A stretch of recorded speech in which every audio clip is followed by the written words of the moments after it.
And HD1 Burlington, Philadelphia. A Beasley Media Group station live from the Comcast Business Studios. 97.5, The Fanatic. John Kincade, Andrew Salciunas. This is Kincade and Salciunas. 97.5 The Fanatic and 97.5thefanatic.com. All right, are we back to believing in Jaylen Hurts? Because it was crazy talking points the last couple of weeks. Are we back to believing in this football team because of the great win against the Bengals? And again, we were positive before the season, and then once the season started going a little slowly, we were the bad guys, Johnny. So where are we all at? We discussed that today in injury news. Kincade and Salciunas, 97.5 The Fanatic. This is Kincade and Salciunas. Your identity is what the organization has told you it is for the last 25 years. And what's that? Trenches. So don't give me identity is overblown when that is your identity. This is a different team, different coordinators, different year. And that offense is showing you, they're making you slowly a believer. Kincade and Salciunas. John Kincade, Andrew Salciunas. 97.5 The Fanatic and 97.5thefanatic.com. And a good Wednesday morning, Philadelphia. I'm Andrew Salciunas alongside my man, John Kincade. Johnny, happy Wednesday. Happy Shefty Day. Oh, I love Shefty Day. It's always good. A little tired this morning, but it's ready to go. Your enthusiasm and Connor's energized me this morning. Yeah, I'll try to pick you up. I know you had a little late night in the city. Fun late night in the city. You know what I did, John? What did you do? 2 nights ago, I fell asleep like at 9:30. I said, wow, I like the way I feel after that. Let me try that again. So I watched the first 2 periods of the Flyers game, 1-0 lead. When I went to bed, I said, hey, they win, that's great. If they lose, that's okay too. I need you to sleep through every third period the rest of the year. And so I went to sleep. And that's good. I am fired up. I'm ready to go, man. So you were asleep before I left the city last night. Yeah, I was down the Union League. I woke it's really up to nice. a missed call from John Kincade. I said, hopefully he is not dead because Well, how would I be calling you if I was dead? Maybe you were dying. I don't know. Christina would call you. Yeah, she'd call you if that happened. By the way, met a couple people at the Union League last night before we had an event with Truist Bank. Nice. For their golf tournament coming up in the PGA event, coming to the Cricket Club in May of next year, and met a few people, fine folks, members and staff at the Philadelphia Union League that were like big listeners to the show. So I love that. We got some Appreciate people it. that listen every morning. I guess a lot of the executives go in early too and hit the gym before we're even on the air. I mean, everybody's always said we have a very bright audience. We do. Know? That's what they always have said. We may not fit in with them well, but we are glad they're listening. We try to bring their IQ down so that they feel more normal. All right, so are we back to believing in Jaylen Hurts is today's question. It was a strange first month and a half of the season, John. And we kind of did a segment yesterday where we tried doing the impossible. And the impossible was telling people that Jaylen Hurts isn't the greatest quarterback in the league, but also telling people that Jaylen Hurts doesn't suck. Which is incredible that we have to say that. Because there are people on 2 totally different sides of the Jaylen Hurts conversation.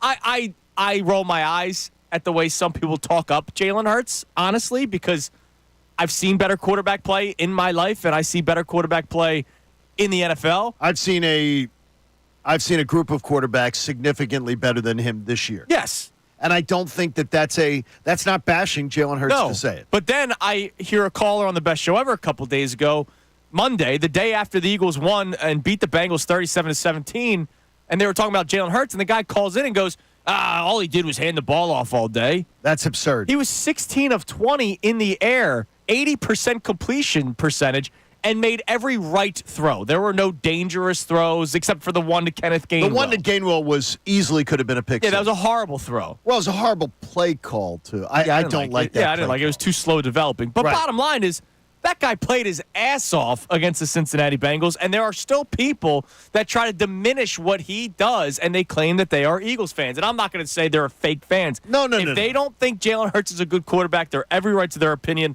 But everybody's right to their opinion that says he's the best quarterback in the league. I just think it's crazy. I think it's crazy to say both. See, I don't think you have a right to the he sucks opinion. I don't believe everybody just gets to have an opinion. Okay. I think that's nonsense. Hey, that's what whenever I hear it. we get paid for that kind of No, stuff, John. I believe everybody gets to have an informed opinion. Okay. And if you have a stupid opinion that is absolutely not backed by any facts, then I believe your opinion gets called out as fair. nonsense. That's fair. Like, to me, you don't get to just tell me, all he did was throw hand the ball off. And this is the hottest that Philadelphia's ever been. Well, in reality, it's not, because we can go back to the 20s and 30s, and it was worse. Oh, no, you don't just get to have opinions. You actually have to formulate an opinion that's based in some sort of fact. Okay. Now, so to me, I think sports opinions are the same way. But what do we do? And I'm guilty of it just like anybody else.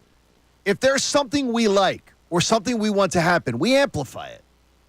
My obsession, and I call it's an obsession, that it caused him to, pull out a restraining order. Kellen Moore had to have a restraining order put out on him. The amount of film study I was doing, they said, why are you doing so many internet searches on Kellen Moore?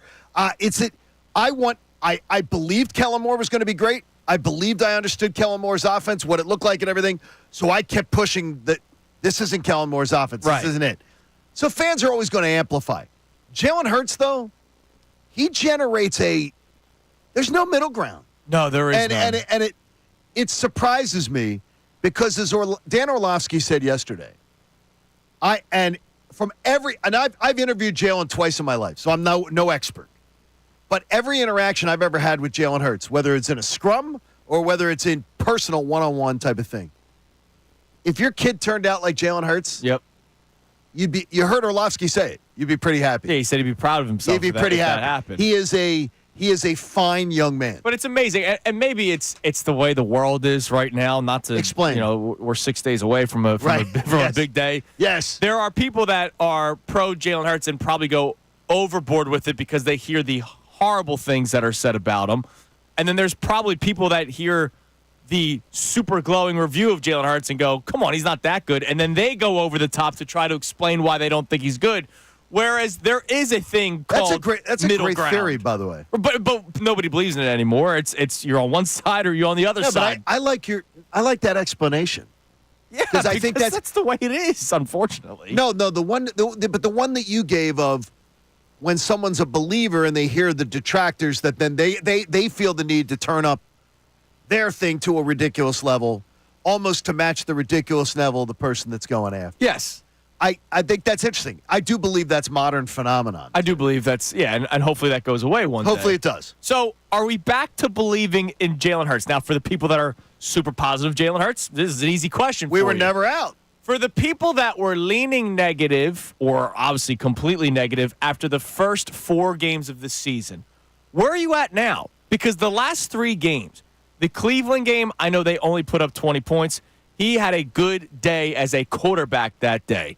The New York Giants game, he only had to throw the ball 14 times, but he threw it effectively. And, of course, everything else with the offense went very well, handing the football off. And then last week, 1 turnover-worthy play, 1 over the last 3 weeks now, and he was spectacular.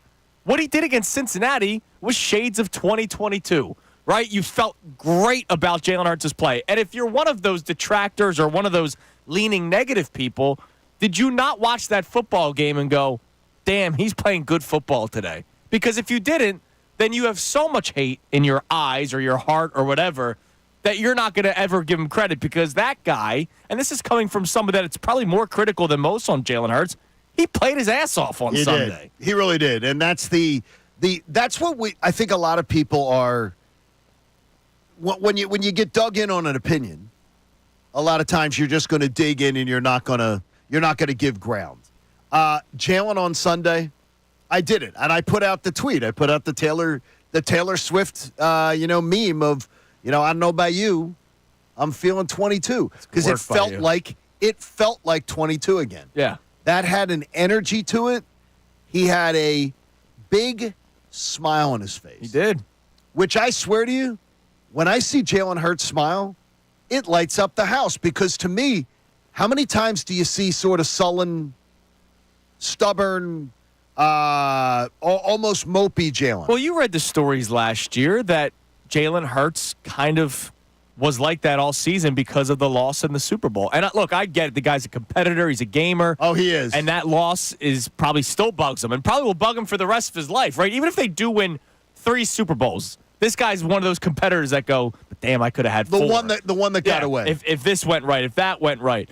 But it got to the point where it seemed like it drained him and the sideline last year. I mean, when they're up 2 scores and he looks miserable, like that's draining for your team. I don't think when we talk about leadership isn't just, hey man, let me put my arm around you and let me pick you up.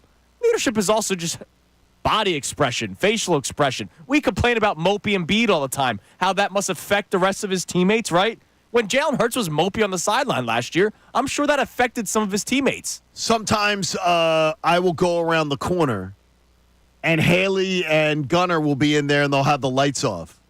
Like, they'll keep the lights down. Yeah, it's weird. It's a little quiet. There's no end, and I literally will put the lights on and start. Let's go. Wake up. Let's go. Because to me, I'm a person, and maybe Jaylen Hurts' teammates are like it. I'm affected by somebody else being a little. Yeah, I hear you. Someone else. For whatever reason, it bothers me. It shouldn't, though. Your energy should never be affected by somebody else's. No, it but shouldn't. I'm one of those people who will be like, yo, like if I see Connor not sort of upbeat, because he usually tends to be, like, as I say, a golden retriever, yeah. I will say, what's wrong? He'll go, nothing's wrong. I'm like, you don't seem yourself today. And he goes, I'm fine. And he looks at me like I'm sick. Like what's the problem? Like, but no, if Connor's not bouncing around, sort of full energy, practicing his jump shot, swinging a bat. I don't have to practice it, Johnny. It's wet already. I'm always like, something's wrong.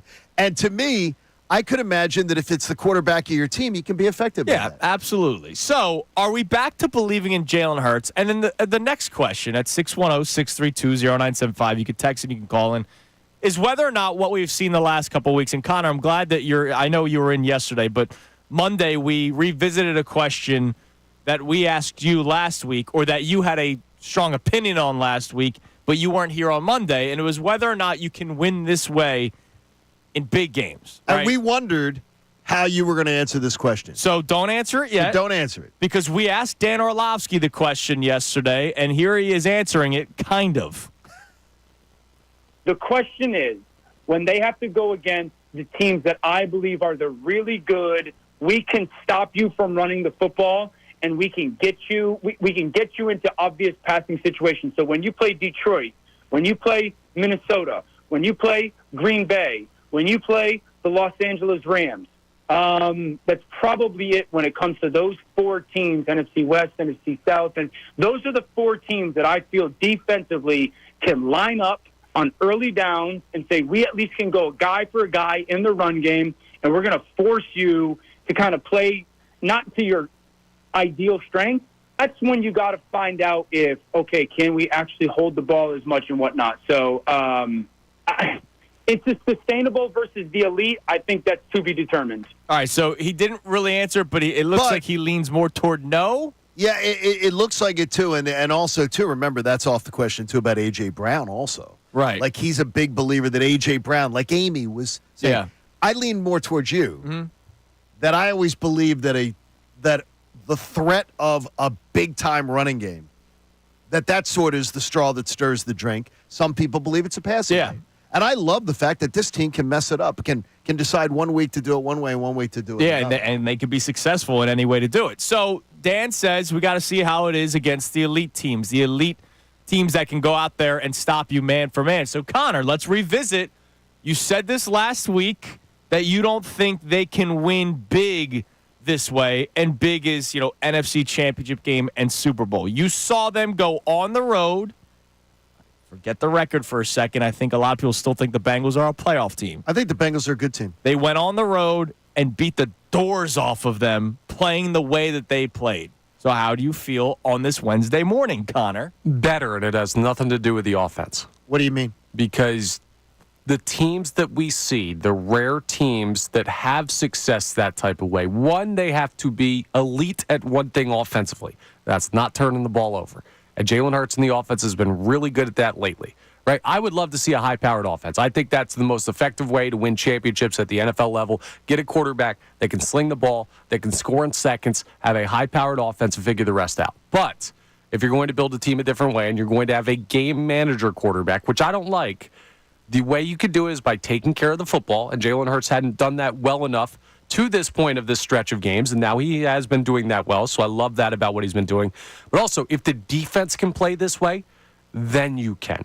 I don't have a lot of faith when you play, like, let's just use the peak example. If you played a Patrick Mahomes, and I know the type of year he's having, I don't know that the faith I have in this defense would hold up. I'd still be very nervous about the players you have on that side of the ball. Even with Mahomes not being, he's having his least Mahomes-like season maybe ever. Right. Then let's use like Josh Allen. Anyone, those elite level quarterbacks, like I love what the defense has been doing. I don't know if I feel the same way if that's the matchup.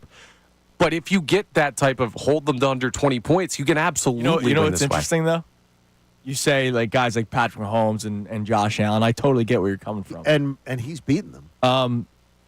Leading up to this past Sunday, Joe Burrow was one of the best quarterbacks in the NFL. He was second ranked. And I will say this. The way they defended Joe Burrow was probably exactly the way they would defend those other teams.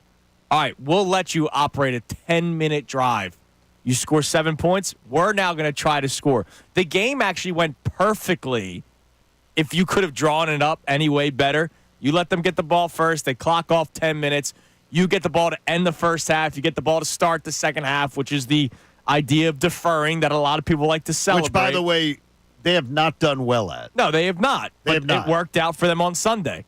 The way they played that game, which was let's not give up the big play to Joe Burrow and Jamar Chase, and let's run the football, which means they have less chances to be on the field for the big play, is probably exactly how they would defend those teams that you're talking about. Absolutely. Now, I will throw this out there, and this is not taking anything away from the defensive effort on Sunday. They were amazing.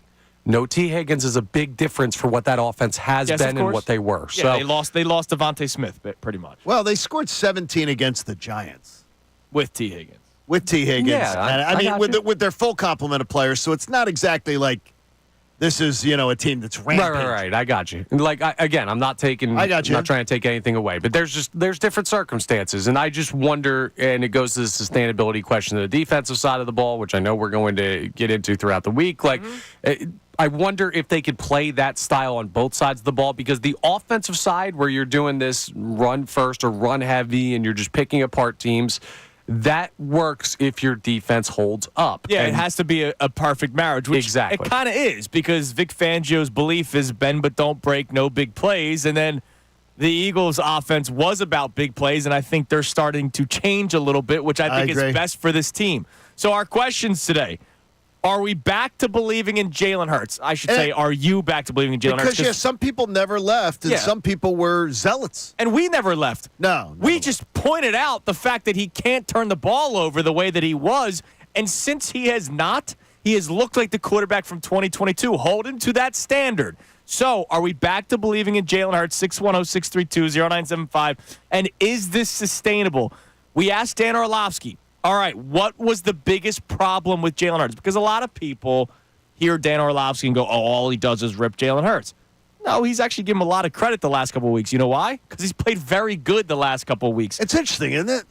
Here is Dan Orlovsky talking about the first month of the season and what was going wrong for Jaylen Hurts. Yeah, he was holding on to the football way too long, and it was a little bit of not throwing it to a spot and essentially throwing the guy open and waiting for someone to get open. Now, could you say it's new offense, a couple games without some of the premier pass catchers? Sure, but when he was holding on to the football that long, it wasn't married to the commitment to protection. Like, if you go back to this past game, he's got 3 or 4 phenomenal play-action pass chunk throws. One is the Devontae touchdown. He holds the ball for 4 seconds on those. So, you sit there, and my perspective is like, I love that, oh my gosh, but they double chipped at times. They went 7-man protection at times. So they sat there and said, okay, if the quarterback is going to and wants to hold the football a little bit, well, we've got to make sure that we give him that time. The alternative is, when they were doing that earlier on in the season, maybe it was a 6-man protection instead of that 7-man protection. And so holding on to the ball led to, a forced throw, led to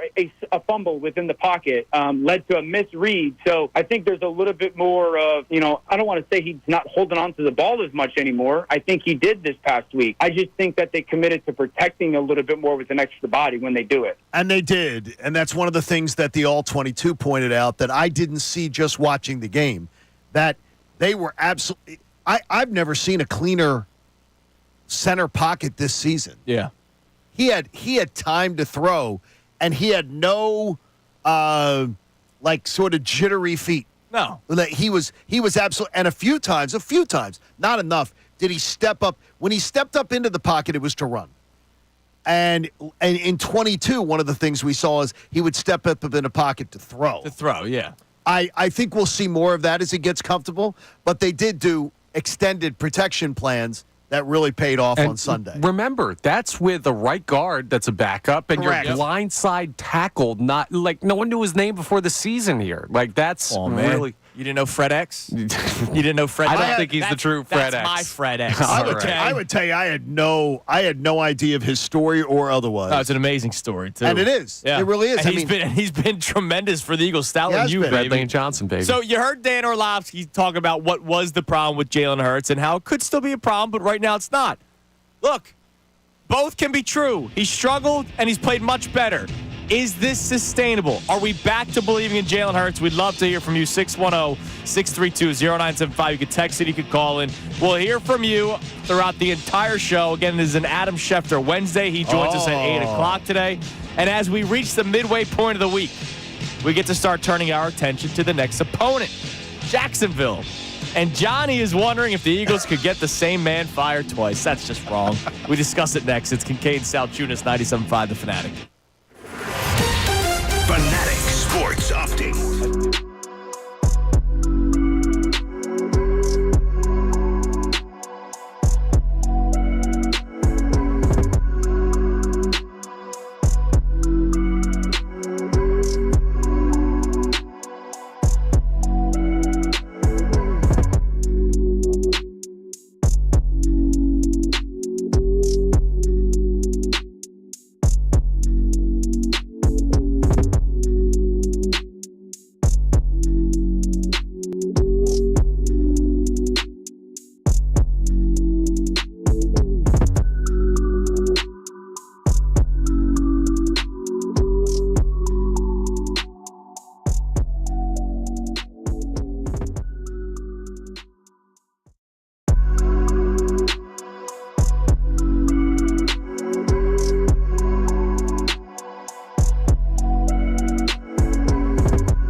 Johnny during the commercial break. What'd you do? No, I figured this out yesterday, and I cursed you both out under my breath, and you didn't hear me because I was alone in the car. Yesterday was the 16-year anniversary of the Phillies winning the World Series in 2008. And I was doing math, and I realized that you and Chunas were ninth graders. Yes.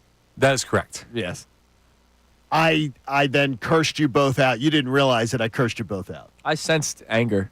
I was like, are you serious?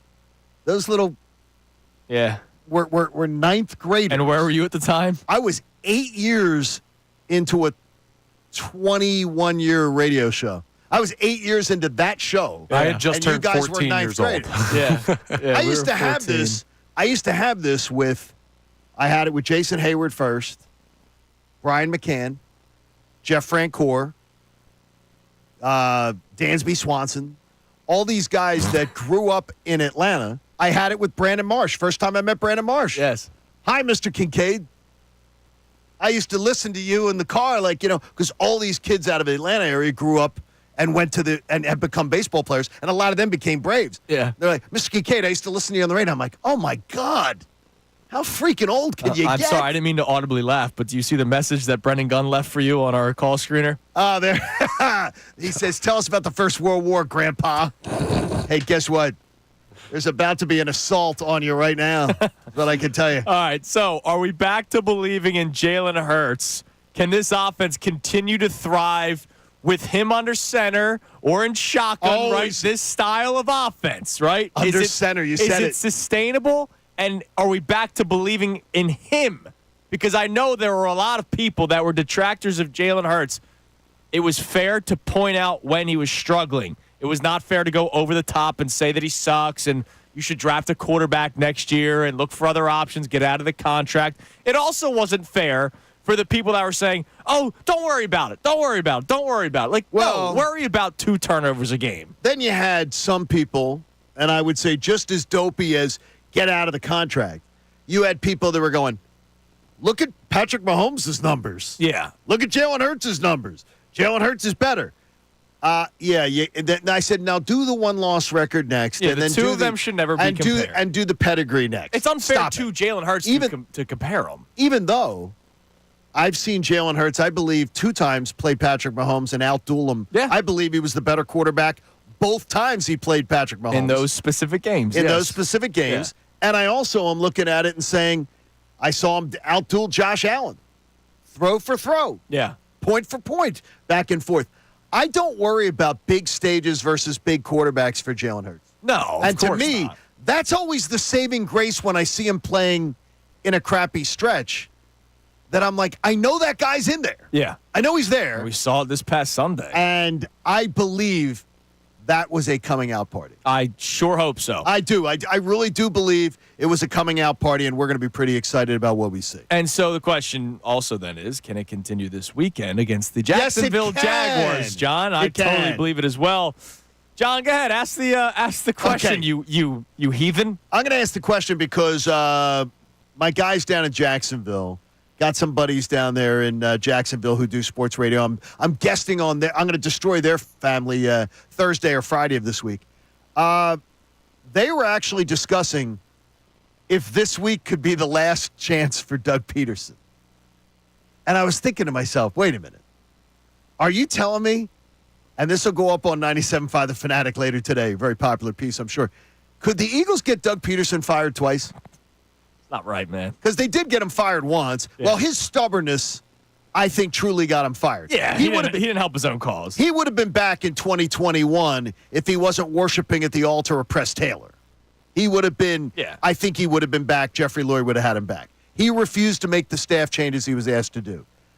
By the way, the number one talking point right now in Jacksonville, staff changes. Of course. He doesn't have a good staff around him.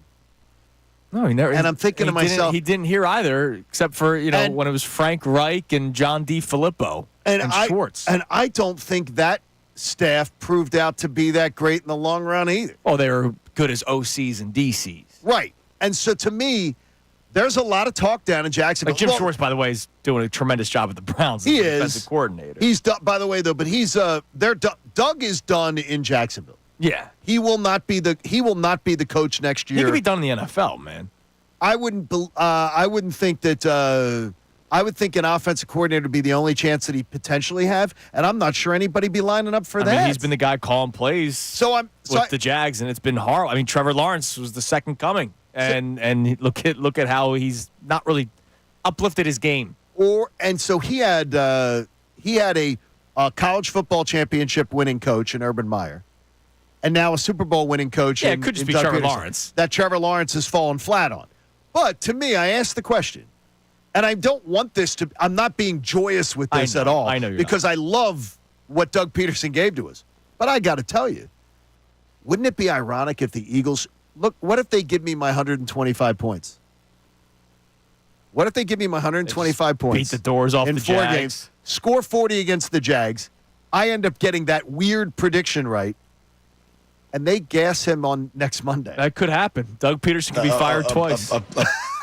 I mean – the Eagles would have gotten him fired twice. I think that's not right. That's not John. right for a guy who is he's a legend in this town. Yeah, and there's a freaking statue of him outside of the building. And he forever will be. But it could very well happen. Yeah, it could very well happen. If the Eagles come out with a vengeance on Sunday, and this is by the way, they're missing their top 2 wide receivers due to injury. I don't know what they're going to do offensively. Yeah. Trevor Lawrence isn't that great when he has all his weapons. Right, and it's not like Doug's handled himself in press conferences well recently. Well, he's gotten what's funny is he got into the resume thing the other day. Yep, he does. Again, he did does the resume he did that thing. here. Well, he did that here toward the end. He answered one of those questions with the, I played quarterback in this league. He did that at the end of his tenure here too. And there it goes. So Now, we'll ask Shefty about it. Yeah, we will. Shefty And I'm joins us sure coming up at 8 he'll o'clock. find it a very charming question. Now, you sent me a text last night, and I do believe this was an easy answer. So you do believe this is an easy answer? So, Connor, John texted me a topic idea of better. Where are we at better? Doug 2017 or Nick 2024? Now, are you saying following as your coach, how you felt about your head coach in 2017 with Doug Pederson? So before the Super Bowl or after? No, this is in the 2017 season. Yeah. During the season. So before you saw them win a championship, how did you feel about Doug Pederson being your head coach? And I ask you conversely then to compare that to how you feel about Nick Sirianni Well, being I would your say head coach I right felt better with Doug. And this is not me taking a shot at Nick. It's year 1 of Doug was so impressive now. I to loved me. it. Yeah, I loved it. Look, Nick, I'm not trying to take away what Nick Sirianni's done. Nick came into a team that had just won a Super Bowl a couple of years prior. Well, they were 4-11-1, though. Yeah, but the wheels had fallen off that He wagon. had a better roster coming in than what Doug Pederson had coming absolutely into his tenure. did. He did. What he did his first year as the head coach of the Philadelphia Eagles in 2016 was amazing to me, and you saw the growth of Carson Wentz as the season progressed. So I was excited for the future of Doug and Carson. I thought that was going to be something that was going to last us a long time, and unfortunately it didn't, even though it's kind of worked out for the Eagles with Nick and Jaylen. This season, I'm coming off of a collapse last year, and I'm coming off of just a couple weeks ago him having a mental breakdown the sideline. So Okay. I would say Doug is the easy answer. Well, here's why I'm going to tell you I don't think it's an easy answer before we get Connor's answer. With Doug Pederson in 2017, you had no playoff pedigree with Doug. You've already seen Nick go to a Super Bowl, and if Jaylen Hurts doesn't fumble a ball that gives them a free touchdown, he's a Super Bowl championship quarterback, Could be. which then you're looking at Nick Sirianni this year knowing he can get a team to the Super Bowl, and that game was tied at the 2-minute warning with Patrick Mahomes. I think that has to come into the equation, too, when you're thinking about it. You didn't know what Doug Pederson could do. You're right. I was just really impressed after his first year. I was very impressed. I was very, very impressed. I had so much fun watching the I didn't Eagles. want Doug fired after year 1, where I wanted Nick fired. But you didn't this want past Nick offseason. fired after year 1 either. No, but you're asking me And then this year. But the thing is, when you're talking about Nick this year, you have to take into consideration you've already seen Nick go to the playoffs 3 years in a row. And I still. By the way, with 3 better records than Doug Pederson had in his non-Super Bowl season. There's more to tell you. I get it. There's more to tell you that Nick Sirianni is a legitimate NFL head coach than there would have been in 2017 about Doug Pederson. But basically, if I look at it simplistically, it's Doug coming off of 2016, Nick coming off of 2023. I didn't want Doug fired after 16. I wanted Nick fired after last But year. you got to take 2022 into the equation when you evaluate it, right? I can't wait to hear where Connor goes on this because I mean, to me, it's one of those things where I think, maybe it's Colarulo sitting in this chair. It could be. It could be. That I'm You're getting some in the of Nick this chair, man. Like, I think he's getting a little disrespected. All right, coming up next, we'll hear Connor's answer on that. And we'll hear from you at 610-632-0975. When it comes to the Eagles, are we back to believing in Jaylen Hurts? And is this style of play, run the ball and bend but don't break on defense, is it sustainable for the long run? It's Kincade and Salciunas, 97.5 The Fanatic. Birds head coach Nick Sirianni on the 37-17 win over.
7 on Kincade Salciunas, 97.5 The Fanatic. It is an Adam Schefter Wednesday. I have to let you guys know about this a couple of times. We're going to do Know the Schefter today.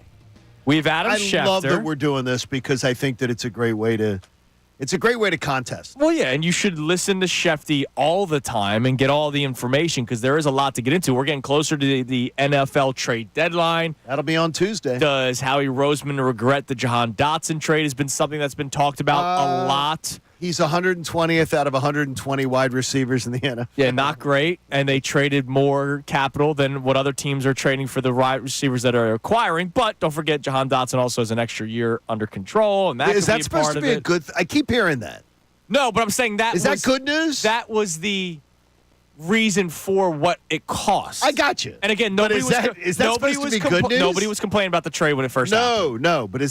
But now we can evaluate. No, it's not supposed to. I keep hearing, well, he has another year left. I'm like, well, that's great. But I'm just making the point. That's why, like, everyone's going, oh, you could have gotten this guy for a 5th-round pick? Right. You had to give up more for Jahan Dotson? Yes, because at the time when you were acquiring him, nobody thought this low of him, and you also had him for next year. It's like the Trubisky, not Trubisky. It's Kenny Pickett. Kenny Pickett. Yeah, well, and you know how I feel about that. I know how you feel about it. So Shefty joins us at 8 o'clock, and what we're going to do is know the Schefter. Listen closely to the entire interview. We will write down something that will end up being the question, and we have a pair of Sixers tickets to give away for the game on November the 10th. So a week and a half from now. Right. It's, I know. Yeah, it's a week and it's a little before, It's a Wednesday. It's 2 weeks from now. November 10th is a Wednesday? Wow. I don't know if that's accurate. No, it's a Sunday. November 10th is a Sunday, I think. Yeah, so whenever they play the Hornets, that's the game because the copy says Wednesday, November 10th, which I don't believe is true. Wednesday's not the 10th because Friday is November 1st. So that would mean the Friday after it would be the 8th. Well-oiled machine. The 10th would be a Sunday. So they play the Hornets on Sunday the 10th. Sunday the 10th. So it is the 10th. Someone just put Wednesday. Just not Wednesday. So Sunday, November 10th, we have a pair of tickets. I'm glad we straightened that out. For the Sixers-Hornets game on Sunday, November 10th. Wells Fargo Center, single game tickets are on sale now. We'll do Know the Schefter come up at 8 o'clock. I got good reconnaissance for you that I'm very confident in on the Joel Embiid situation that I'll share later on. At 7:30. Share that later on. 7:30, John's going to give us some Johnny journalism on Joel Embiid. All right, Connor, answer the question that John posed. Who are you feeling better with, Doug in 2017, Nick in 2020? As your head coach. Yeah, it's Doug. Now, I will say it's closer than a lot of people will make it sound because it's hard to take away the Super Bowl from Doug in our minds. It's hard to just wipe that. You know how? Remember though, he didn't. But no. I understand, but when you tell someone in court strike that from the record, the jury, it's hard for them not to remember. Hey, on Lincoln Lawyer, they do that all the time. Yeah, I never understood how people could just wipe that. So sitting here, being me in 2024, it's hard to take myself out of the Doug Pederson won the Super Bowl mindset. I know that's not the exercise, but it's closer than you would have people believe. The problem is I'm looking at the individual coach, not the team accomplishments. Sure, Nick Sirianni's resume looks great, but how much of that do we attribute to him considering what we know at this moment? I think Doug Pederson's the better individual coach. In a vacuum, Doug Pederson, Nick Sirianni, I think Doug Pederson knows more football. How about if in 1 year, Nick Sirianni for his career has been better than Doug Pederson as a head coach, wins, losses, than every year but 2017. Yeah. No, I mean, Doug Pederson's not managed to have double-digit win season. Dude, if you ask me who's the better coach, it's Nick Sirianni. But the question that you asked is, in 2017, how did you feel compared to how you feel about Nick being your coach in 2024? I felt better about Doug because I was looking at a arrow pointing upward, whereas with Nick Sirianni, I was looking at an arrow pointing downward. Now, then that's today, though. I mean, you feel an arrow's pointing downward with Nick? I looked at the arrow was pointing straight up with Doug. Oh, I felt we were heading in the right direction. Yeah. But I never felt – I felt like we had Mr. Bean as our head coach. Okay. I didn't feel like we had You weren't a Doug guy. See, I was a Doug guy. I liked him, but I always felt like he was – aggressive for no reason many times. I thought that would end up hurting us at times. It ended up helping us. Yeah, they won a Super Bowl. But I never thought that we were winning the chess match on a Sunday afternoon versus another coach because of Doug Pederson. Wait, but you do because of Nick Sirianni? No, I think because of more is the people that he surrounds himself with. Right. I feel but- better and at about. that time- I feel better about every one of Sirianni's coaching staffs than I do Doug Pederson. I love Jim Schwartz, but I also love Vic Fangio. So it's. I'm a fan of tough. Schwartz. But I also Schwartz drove me. I would be. I know he did. I would go crazy with Schwartz too. I know, But I also- think the Super Bowl performance, him getting a ring for that Super Bowl, he got a ring for getting. It was the the Super worst. Bowl. It was arguably. The defense was amazing. It was the first two arguably rounds the of that worst. playoffs. Yeah, but it was arguably the worst defensive performance of almost Hold any team. the ring. The phone, though. What? We're giving credit for Jim Schwartz being here, for Vic Fangio being here, for Kellen Moore being here to the head coaches? No, I mean, as far as why do I feel more comfortable is because one thing I do is that I do believe that when I'm seeing Nick Sirianni with Steichen and Gannon, I saw Nick Sirianni he was letting them coach. I believe now he is. I think we've seen the corner turned. I believe now Kellen Moore's offense is being run. Yeah. And I know sure as hell Vic Fangio's defense is being run. Right. I So you can like sleep- those guys more than Doug Pederson? Yeah, but it's also the things that he does well are the same sort of things. The same things that Nick does well are the same things that Doug Pederson did well. Yeah, the leader of men. Everybody right. loves him and all that kind of stuff. Those kind of fun things that are very nebulous. Yeah, absolutely. But- All right, so we'll continue this conversation. I'm curious to hear what people say about it. And then also, our main topic today that we started the show off with, are we back to believing in Jaylen Hurts? And is this style of play, both offensively and defensively, bend but don't break defensively, run the football offensively, run first, set up the pass, is this sustainable? We'll play the Dan Orlovsky clip again from the first segment coming up next, where he kind of said, yeah, it works against some teams. It may not work against others, like the better teams. We'll let you decide at 610-632-0975. Also at 7:30, Johnny Journalism tells you a little bit about the Joel Embiid situation. A Temple journalism. Damn right, They were going to use that. And, by the way, you know how every once in a while we point out that the offense looks different and people go, oh, come on. This is all part of the plan. They need to take time to implement it. You might not be right in saying that because players may have spoken up. It's Kincade Salciunas, 97.5, The Fanatic. Fanatic Sports Update.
Wednesday morning, a Shefty Wednesday, which means Adam Schefter joins us in an hour at 8 a.m. And we'll talk a lot of Eagles and NFL news and notes with Shefty, but also know the Schefter. Listen to the entire interview, and there will be an answer from it where you will win a pair of tickets for the Sixers game against the Hornets on Sunday, November 10th.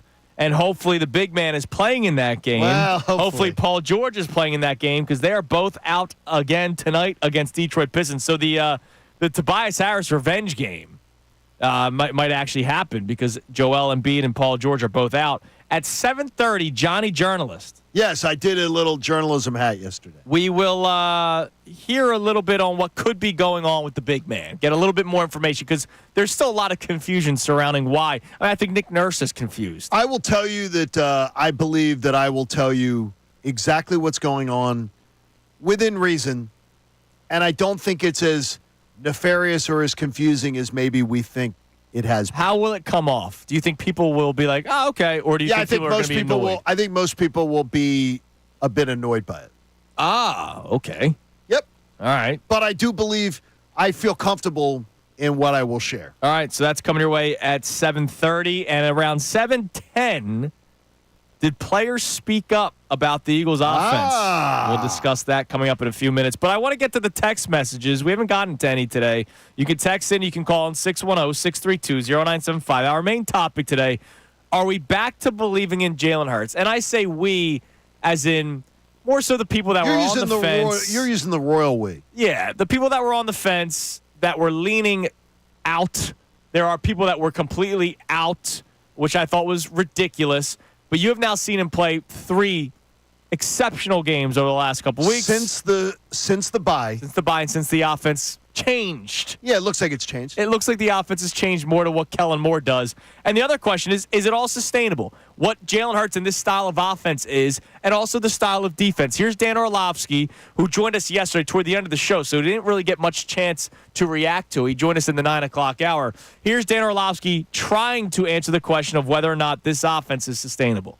The question is, when they have to go against the teams that I believe are the really good, we can stop you from running the football, and we can get you we can get you into obvious passing situations. So when you play Detroit, when you play Minnesota, when you play Green Bay, when you play the Los Angeles Rams, that's probably it when it comes to those 4 teams, NFC West, NFC South. And those are the 4 teams that I feel defensively can line up on early downs and say, we at least can go guy for a guy in the run game, and we're going to force you to kind of play not to your ideal strength. That's when you got to find out if, okay, can we actually hold the ball as much and whatnot. So it's a sustainable versus the elite. I think that's to be determined. And I think that's a fair question to ask, but I will say the game plan you had against the Bengals is probably a game plan that you would have against the quote-unquote elite. Now, the Bengals have a worse rushing defense than a lot of teams in the NFL. And the Bengals have a worse rushing offense, too, which is another one. Right, exactly. So there's differences, too, is that, like, I think what they did on Sunday, though, is very sustainable. Because they picked their poison about how to beat them and how to attack them. I think it's very sustainable. Dan was a little more on the fence. He was. A little more on the fence about it.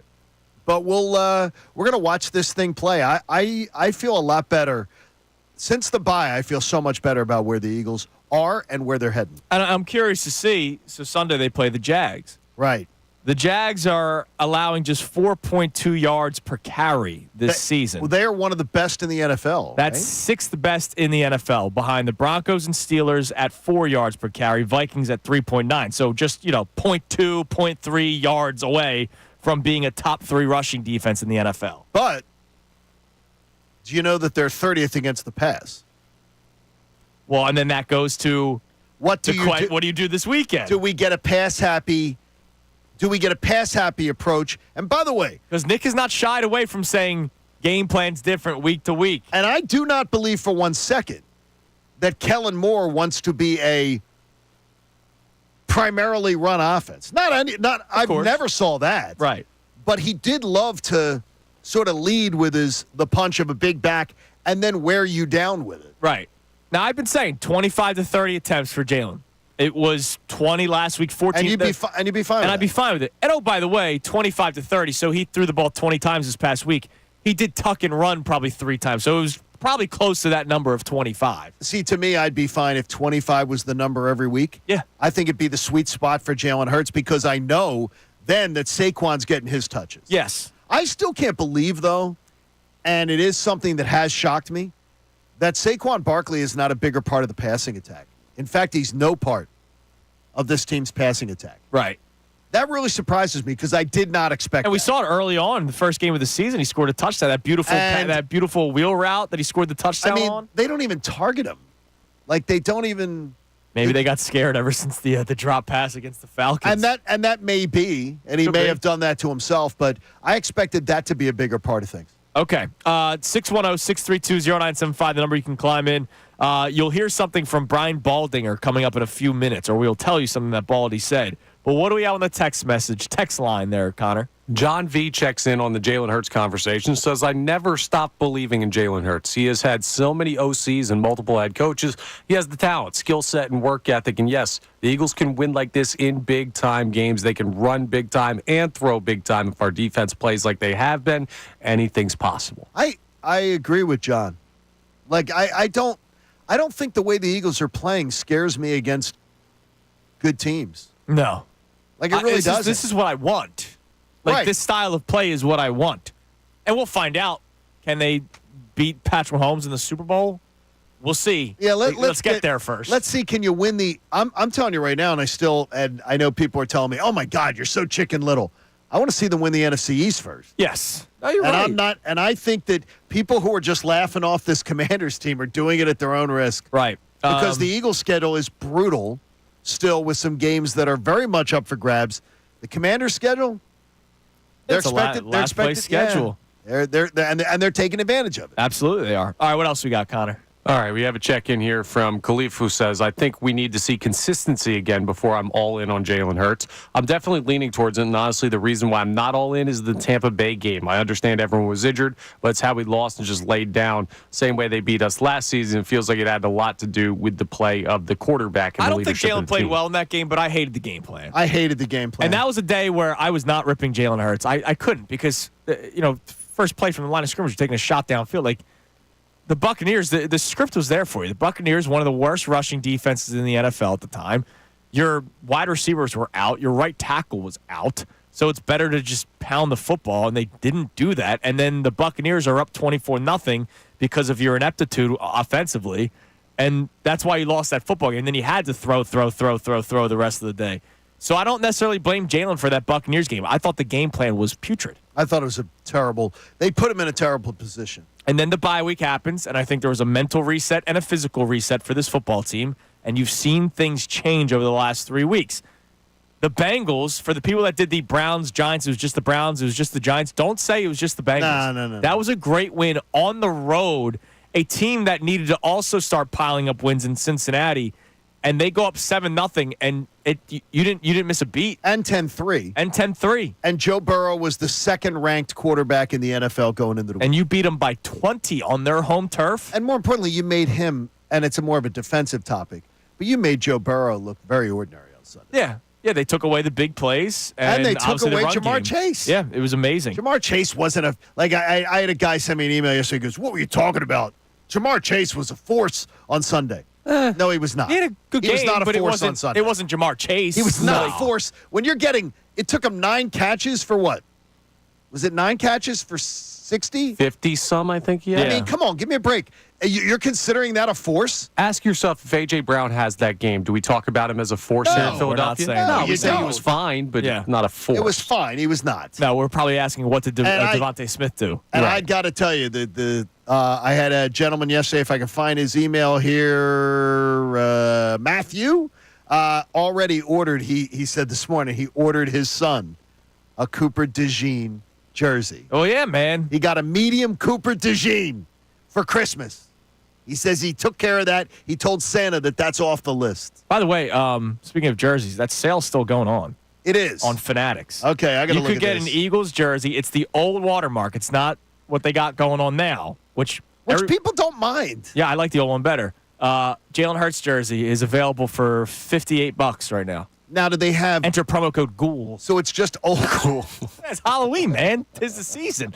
All right, so do you have the Baldy word for word in front of you? Let me just get it just to make sure. Because I don't want to misquote it, but I found it fascinating. I did not see this. John told me about it before the show started, and I said, interesting. Once again, check mark for the radio hosts that wanted to see a different offense. And, oh, no. You got to give them time to let it implement, man. First 4 weeks of the season is just a continuation of the preseason. Ever since the bye, they used it strategically. They're showing new things now because they realize now is the time to implement it. Or did the players speak up, Johnny? And that's where Brian Baldinger talked about it as far as the ideas in one of his breakdowns. Yes. Is what's been going on with the Eagles? What is it said at? And he says that he believes guys spoke up and got the offense that they wanted. That's what has happened. And we know that Brian Baldinger very connected. Yes, so Baldy, I think, is very, very connected with Lane Johnson. Lane Johnson has the barn where they all work out at. Baldy, I think, has like a key to the barn, can go whenever he wants. Yeah, how do I get an invite to the barn? Well, you're not big enough. Well, I don't think you're lifting. Come on, brother. I don't think you're lifting with I don't think you're lifting with Baldy. I don't think they have any dumbbells under like 20 pounds, and like we know that you can't lift more than 20 pounds. Stop it. I mean, Connor, you have a shake weight. Lift you out of that Let's chair. be honest. Both of you. You got a shake weight. Did Shaq endorse that? I wouldn't be surprised. That's At on one me point for he opening my dumb mouth. No, I think he did the ab roller though at one point. Anyway, if that is true, and I don't see why Baldy would make that up or just assume. He does not. He doesn't assume. That guy is around every single locker room. That guy's all over Baldy's breakdowns. He knows everybody in the league, from the starters to the backups. And coaches, more importantly. Yes, that is true. He's got a lot of great coaching context. I mean, Baldy picks up his phone and can go, I'll talk to this offensive line coach. Right. I'll talk to this defensive line coach. They take his call. So maybe, just maybe, it's some of the guys players on have chimed offense in. the guys on offense spoke up, and they've got the offense that they wanted. And that offense has looked pretty freaking good the last 3 weeks. That they got the offense that they wanted. And John, when could that conversation have happened? Bye week. Exactly. And I think that's one of the things. Now, here's where it comes, though. People are going to say in their minds, stupid Nick Sirianni, why did it take that? And guess what? I totally get it, and I understand it, and I'm not telling you you're dumb by having that thought. But what I'm also going to say is, smart Nick Sirianni for letting it happen and making it happen. Letting it change. Sometimes, yeah, because sometimes people are stubborn. Look, Doug Pederson lost a job here. Yeah. Because of stubbornness. He would have been the coach in 2021. He absolutely would have been the coach with staff changes. Yeah. He refused. He got fired. Now some will say, well, Nick caved. Well, I got to tell you, $7 million a year. Yeah, I think I'd cave too. To be an NFL head coach with 32 jobs, I think I'd cave too. And hopefully get another contract if things go and hopefully right. Get a better coach. I admire Nick Sirianni's ability to adapt over Doug Pederson's ability to be stubborn. I got you. So that's what I'm just saying. I just need Nick to continue to stay away a little bit, though. No, I think that needs to continue. I think Baldy. To me, I hear that from Brian Baldinger. I take it to the bank. I take it completely to the bank. That what changed here? Veterans went and said, we want the offense to be this way, and they got their way. If Brian Baldinger says it, I believe it. Yeah, and I do not question it. No, I don't question it either, and I celebrate it. And I look back, and I celebrate it too. I mean, you've seen in some years, won't though. Yeah, I know. You've seen in years past Lane Johnson specifically. Interesting. The guy that might be most connected with Baldy. It's interesting. We have seen Lane Johnson in like the not like the little videos that they post after games. Yes. That like the Eagles content creators post. We have seen Lane Johnson after a big run play look over to the sideline and say, "Let's keep going." Yes. Like keep running the football. Like Lane Johnson had to do that with Doug. Lane Johnson has had to do that with Nick and Shane Steichen and Kellen Moore and Brian Johnson. Remember him doing that? I remember him doing that with other coaches, and I also remember like Jason Kelsey with Nick Sirianni going like, what the hell's going on here publicly. Yes. And they ended up changing things up after that. Again, this is where veterans have to take control of their room. Yeah. And if Brian Baldinger says it, I take it to the bank. Absolutely. All right, you can climb in 610-632-0975. Jaylen Hurts, are we back to believing in him? And is this sustainable, the style of play that the Eagles play, offensively and defensively? The bend but don't break style clearly is working out over these first 7 games. They're one of the better defenses in the NFL. Can it continue? I was worried that they were going to give up. I think I predicted the Eagles to lose by 4. What did I have, 28-24? Something like that? I wasn't here. I had them 37-17 on the win. Oh, yeah, you had that perfectly. I thought that the Bengals were going to pick apart the defense a little bit. And you saw it in the first 2 drives, which led to 10 points, and the third drive, and then it was a missed field goal. But after that, man, they settled in, and they were not picked apart the rest of the game. And so maybe this does work with the players that you have, because you do have talent on this defense. Right. Which I think does go a long way with this. You can't do the bend but don't break and have stinky players. Like, these guys are talented. They can get after the football. Yeah, I think more turnovers will come. I think that is what we are about to see. I really do.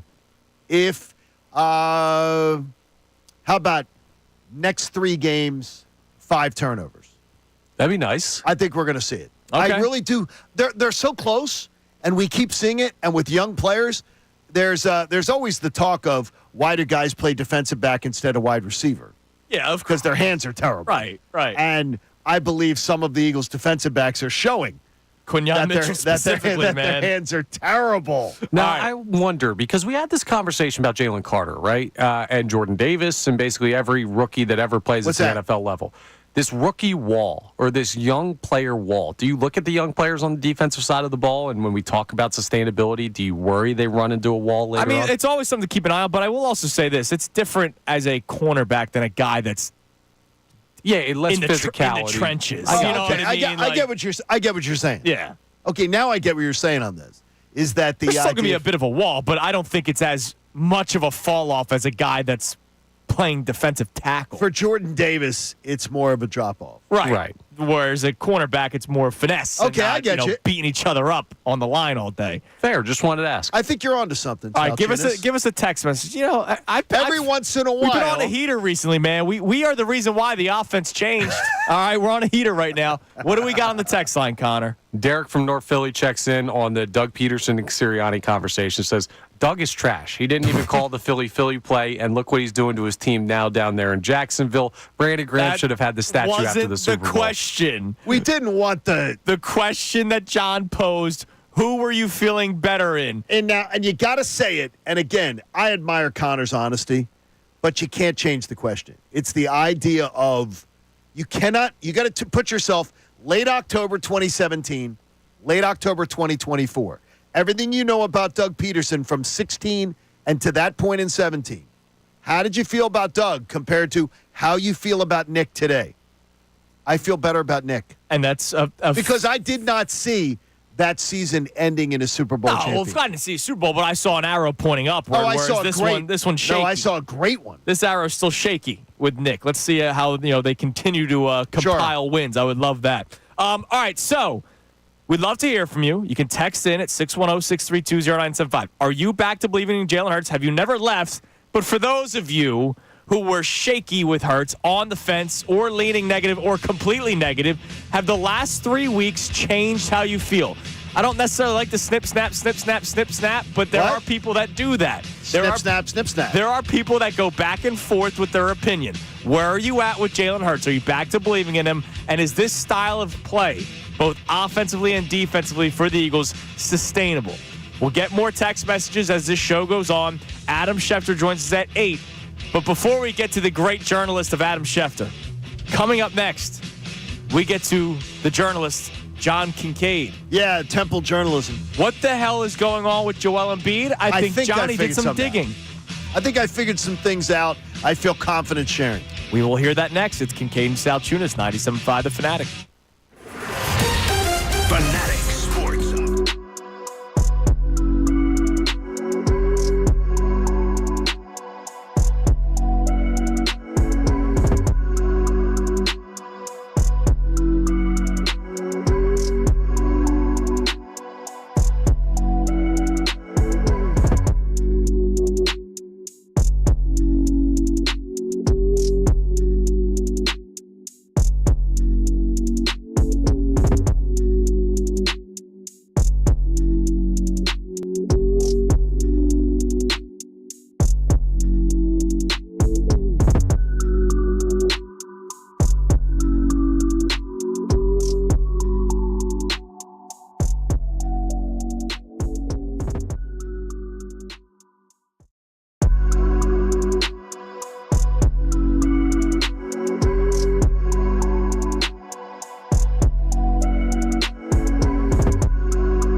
Kincade Salciunas, 97.5 Fanatic. I just told John something that made him pee himself. That, unfortunately, some things need to be left off the air. Are you guys good in there? Off the air. We're having a very. I just told him a great Cooper story that a great Cooper story. I just can't say on the air. That's all. Wow, that's but very it's a great Cooper. I'll tell you during the break. That was very funny. Just so that you can be on the same level of humor scale here.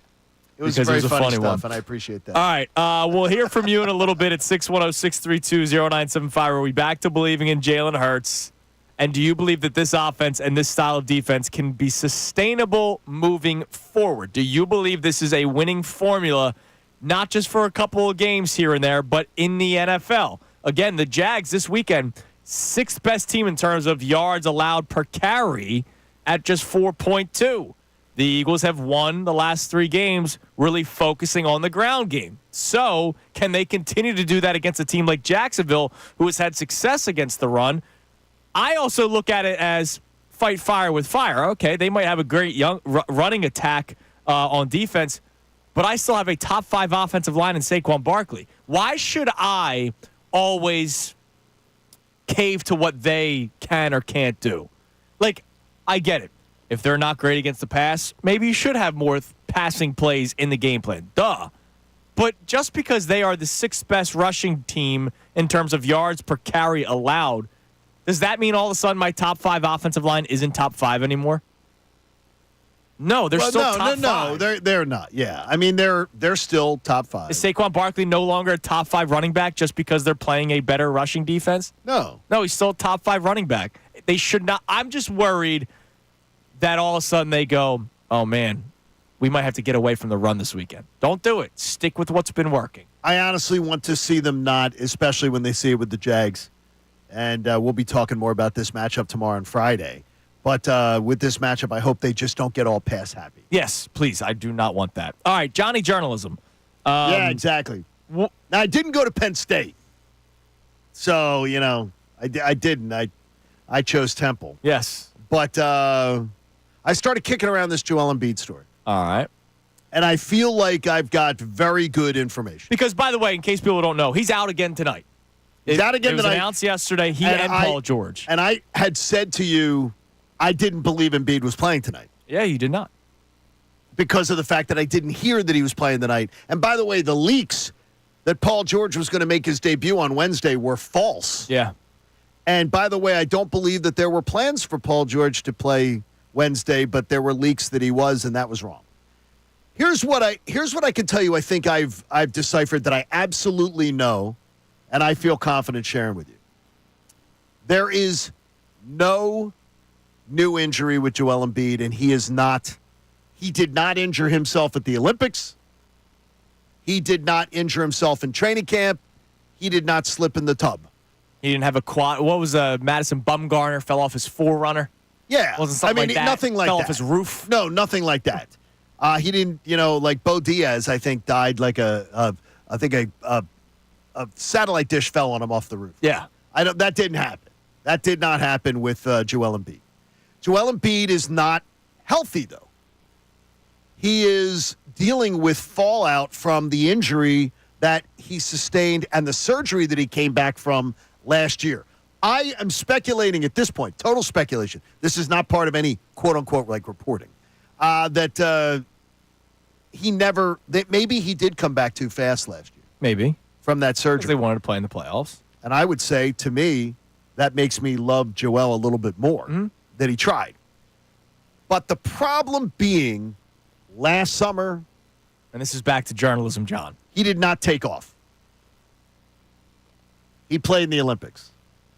So while he was playing the Olympics, he did not re-injure himself. He did not do anything that would do it. But when you look at it, I went back and looked. So after I'm getting some information, I look at it and I go, he didn't play a lot in the Olympics. We look at it as Joel Embiid played in the Olympics. The available minutes for Team USA, he didn't play a ton of them. because his backup was who? Anthony Davis and he sat Bam out. Adebayo.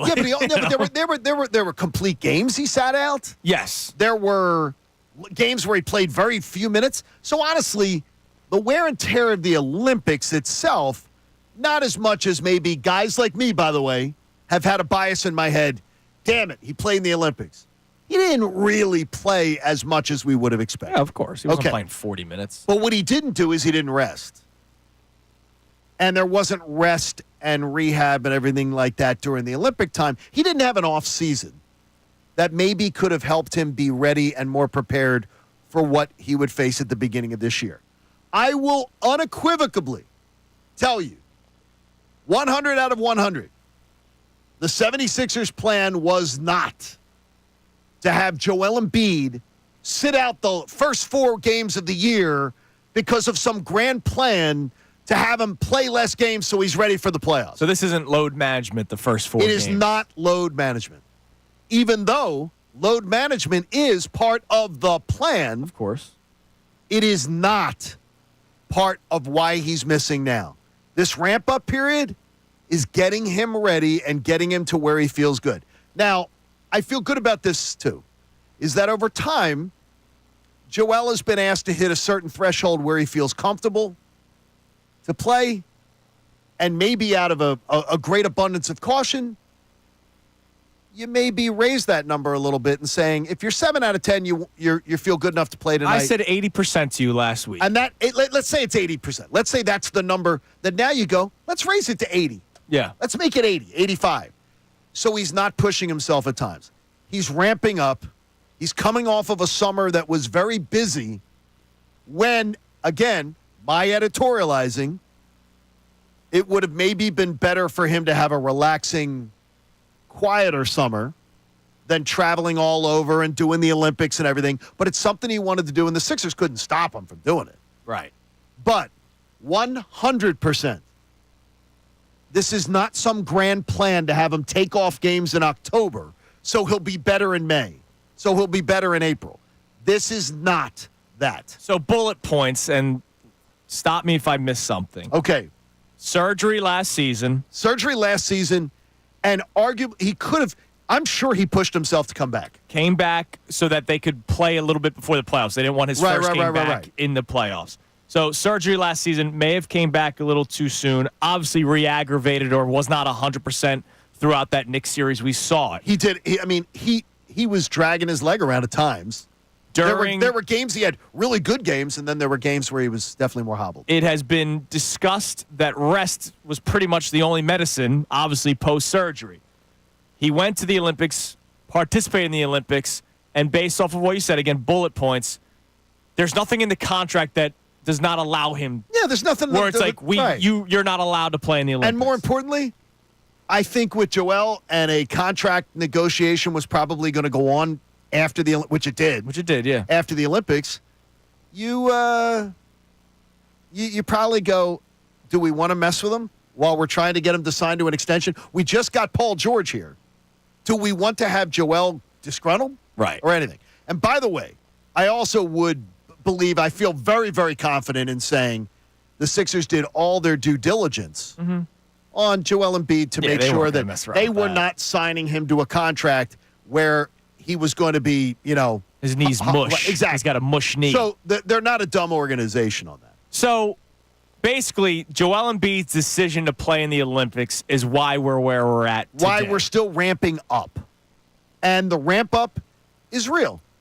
But there is a load management plan for the season, but it was absolutely not. Yeah, because there are people who are saying this is the plan. Oh, this was the plan. No, it's not. The plan. This is not the plan. Yeah, I don't know how anyone could think it possibly is. I've heard it discussed on our own station. Yeah, I know we have. It is not the plan. There was never a plan to say Joel's not playing in October games. That was never a plan. That was never. But would I have been shocked if they said we want Joel to play in 3 of the 5 October games? Sure. That might be it. Could have been the plan. But I believe going forward, they're not concerned that Joel Embiid's going to be able to be healthy. But the plan is load management. But it did not mean they came into the season going, let's lose 4 games. Let's just have them sit 4 or 5 out. All right. So my question off of this, and I asked you earlier if this was going to annoy people or if people were going to be okay with it. It seems I would imagine more people are annoyed by it when you hear that the reason why Joel Embiid will be missing his 4th game of the season is because the Olympics did enough for him physically, where he's still hampered by the injury that he sustained last year, and rest would have been the best medicine all summer. I think rest is everybody's best medicine. But because he played in the Olympics, that's why he's missing the first 4 games. Now, full disclosure, John and I were anti-Embiid in the Olympics. Not because we don't want him to be happy, but because of this scenario that is now playing out. When you hear Johnny journalists tell you that the reason why Embiid is missing games to start the season pretty much because of the Olympics. But it's not a re-injury. It's not bad news. Right. It's not bad news. But this isn't a part of the plan. This is not a plan to have him just sit out October. Basically, he's missing because of the Olympics. What's your reaction to that? Because I know Joel Embiid is a hot button issue in this city. How do you react when you hear John tell you that? 610-632-0975. We get into that next right here on 97.5 The Fanatic. Ricky Vitalico. When you have these guys, these young guys, the young defense.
97.5, The Fanatic. Coming up at 8 o'clock, Adam Schefter, as he joins us every single Wednesday at 8 a.m. But don't forget, Know the Schefter.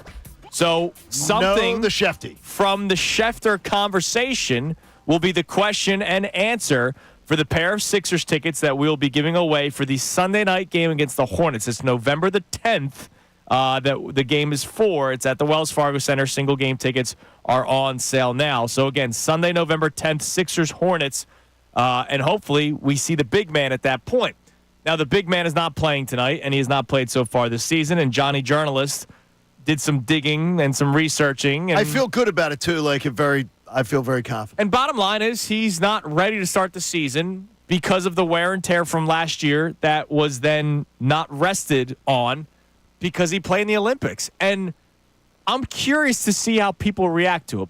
I did not want him to play in the Olympics. As much as I love Joel, you guys know me. I'm like Joel Embiid's number one fan. You are like, I'll tell you this, everything that Bill Sirianni does in middays. I'm Andrew Embiid. You're Andrew Embiid. And I didn't want him to play in the Olympics. I thought it was ridiculous that he was. I did not either. I thought it was ridiculous that he was, because he was clearly hampered in that Knicks series. Like, I thought it was a very poor decision by Joel Embiid. And I know a lot of people would try to do the whole, recruiting side of things. Which is ridiculous.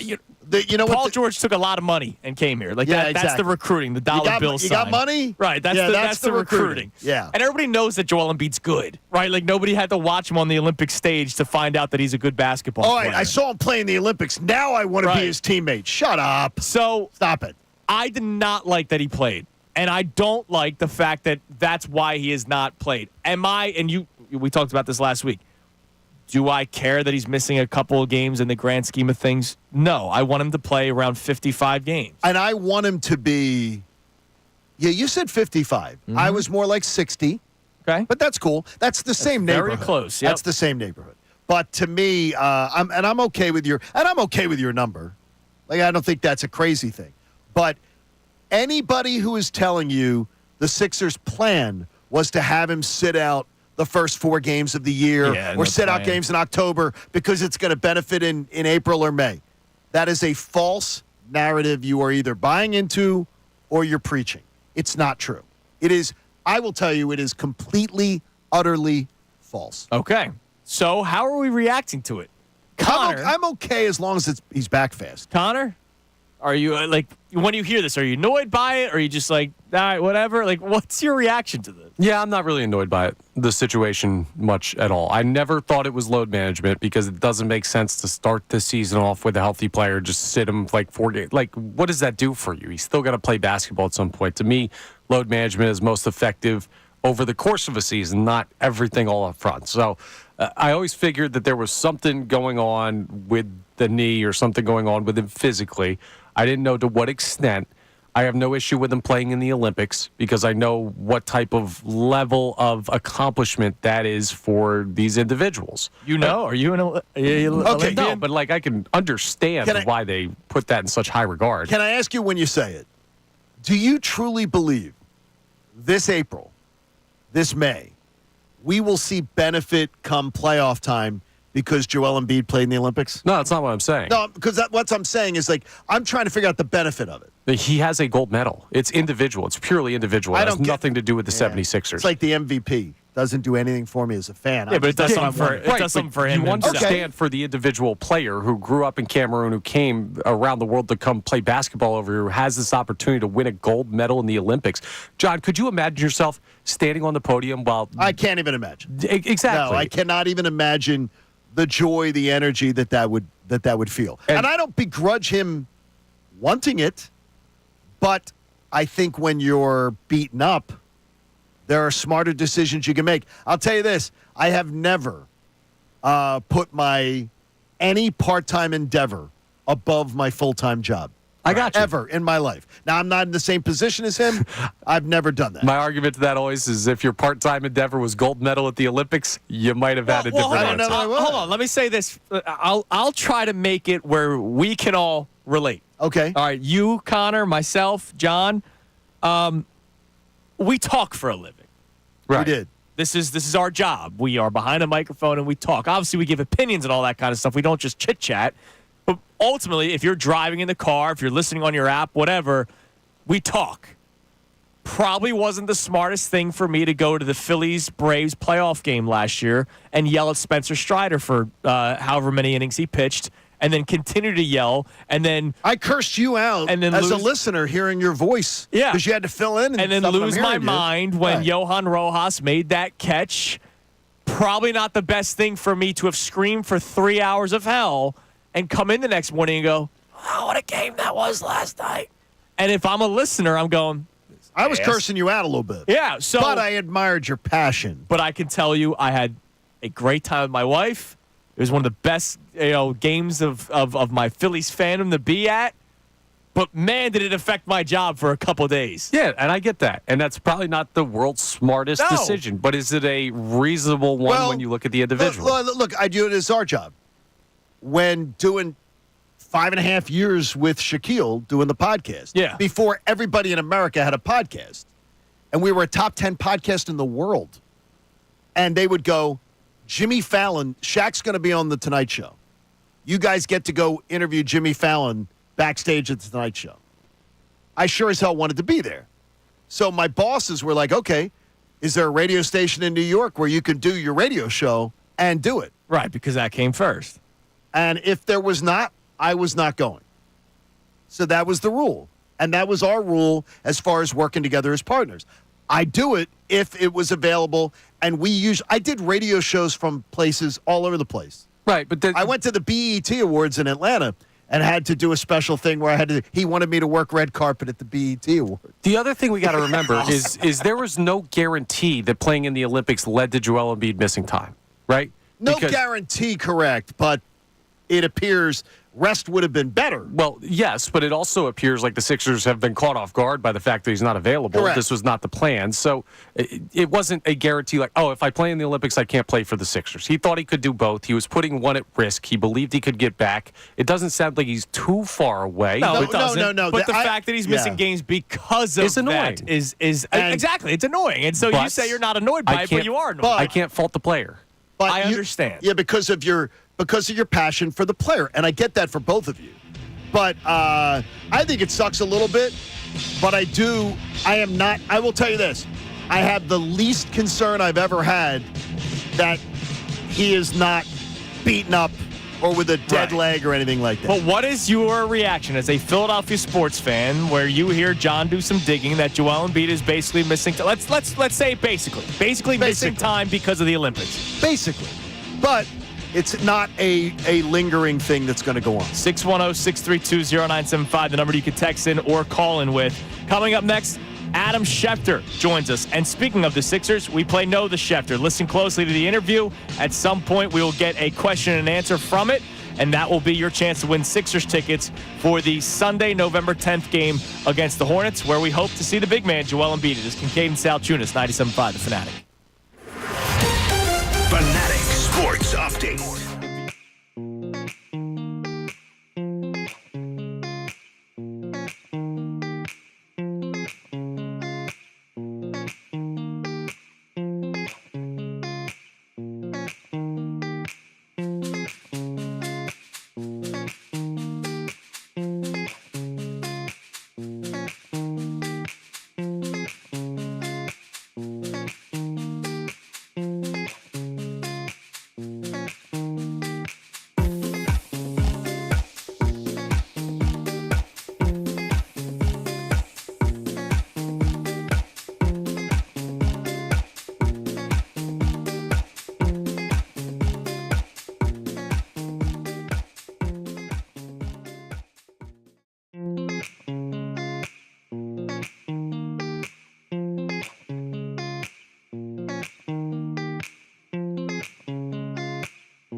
Kincade and Salciunas on this beautiful Wednesday morning. Good morning, Philadelphia. Hope you have a safe driving to work today. Now that you've been missing out on that, by the haven't way, said that in a while.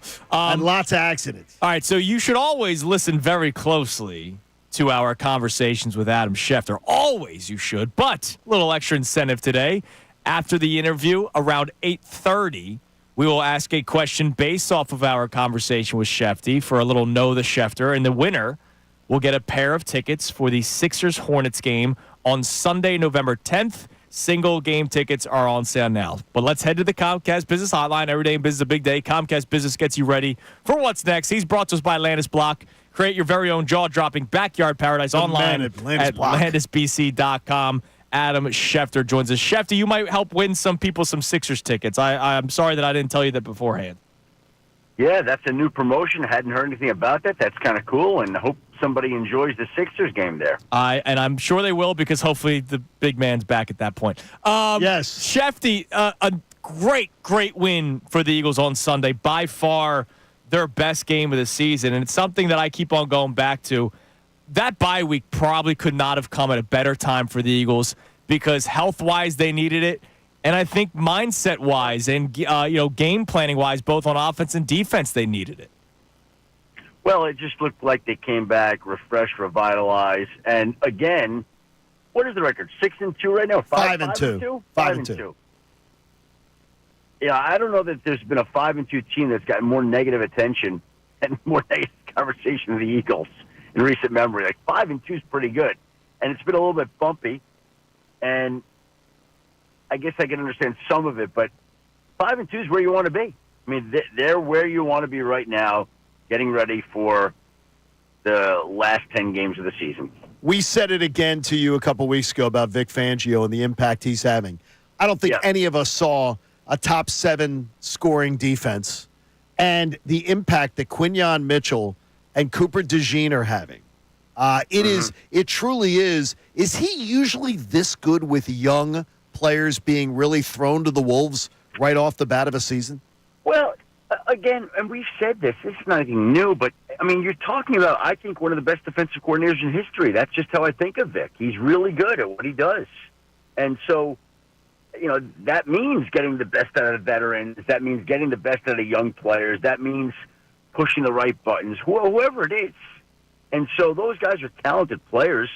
They were high draft picks. Vic knows how to deploy talent. He knows how to use talent. He knows scheme and everything like that. And I don't think it's surprising to see. And sometimes it takes a little while for these pieces to come together, for rookies to pick up the system, for him to figure out how to use them, like in any case. And obviously it's working out now, and it seems to be trending the right way, and you just hope it continues that way.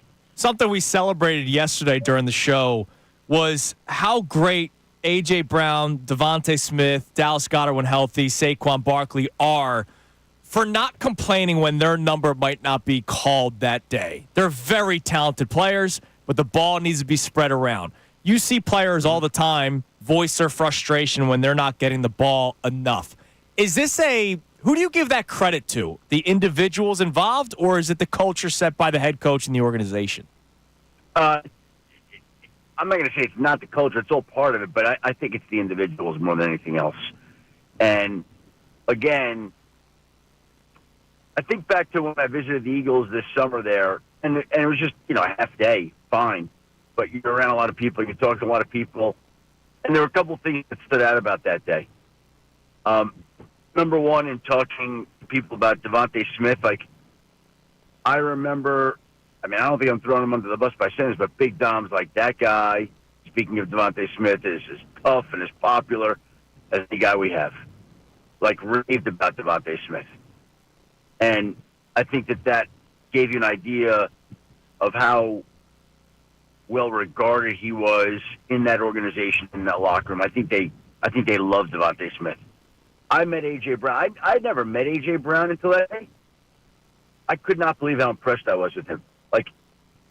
I love that guy. That's my kind of guy. He was professional. He was on, the guy, I was really impressed with A.J. Brown, getting to meet and talk with him for a brief period of time.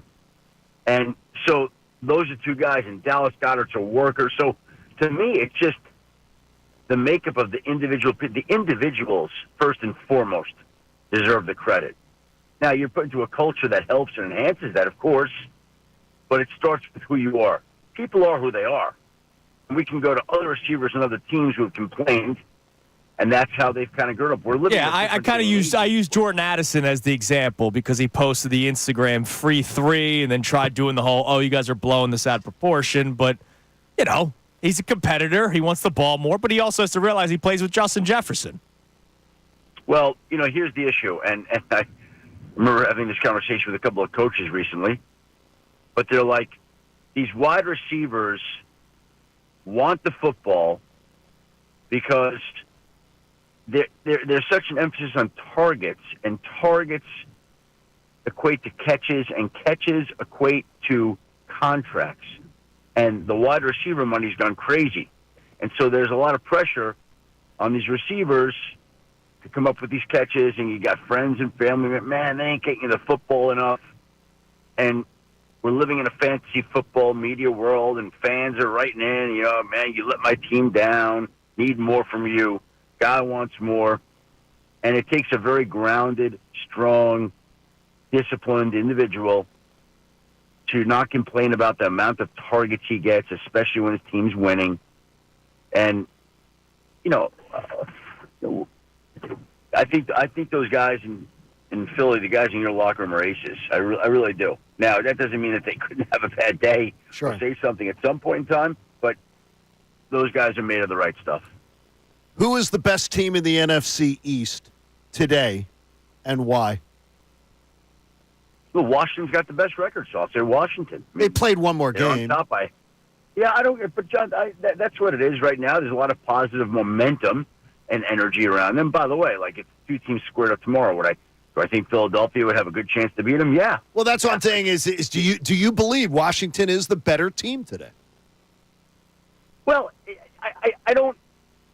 The question doesn't matter because they haven't played yet. They're going to play. It matters to me. Come on. Okay, but so the two teams can decide it when they play. Like, okay, so I'm saying to you, Washington has a better record by a half game. They played one more game.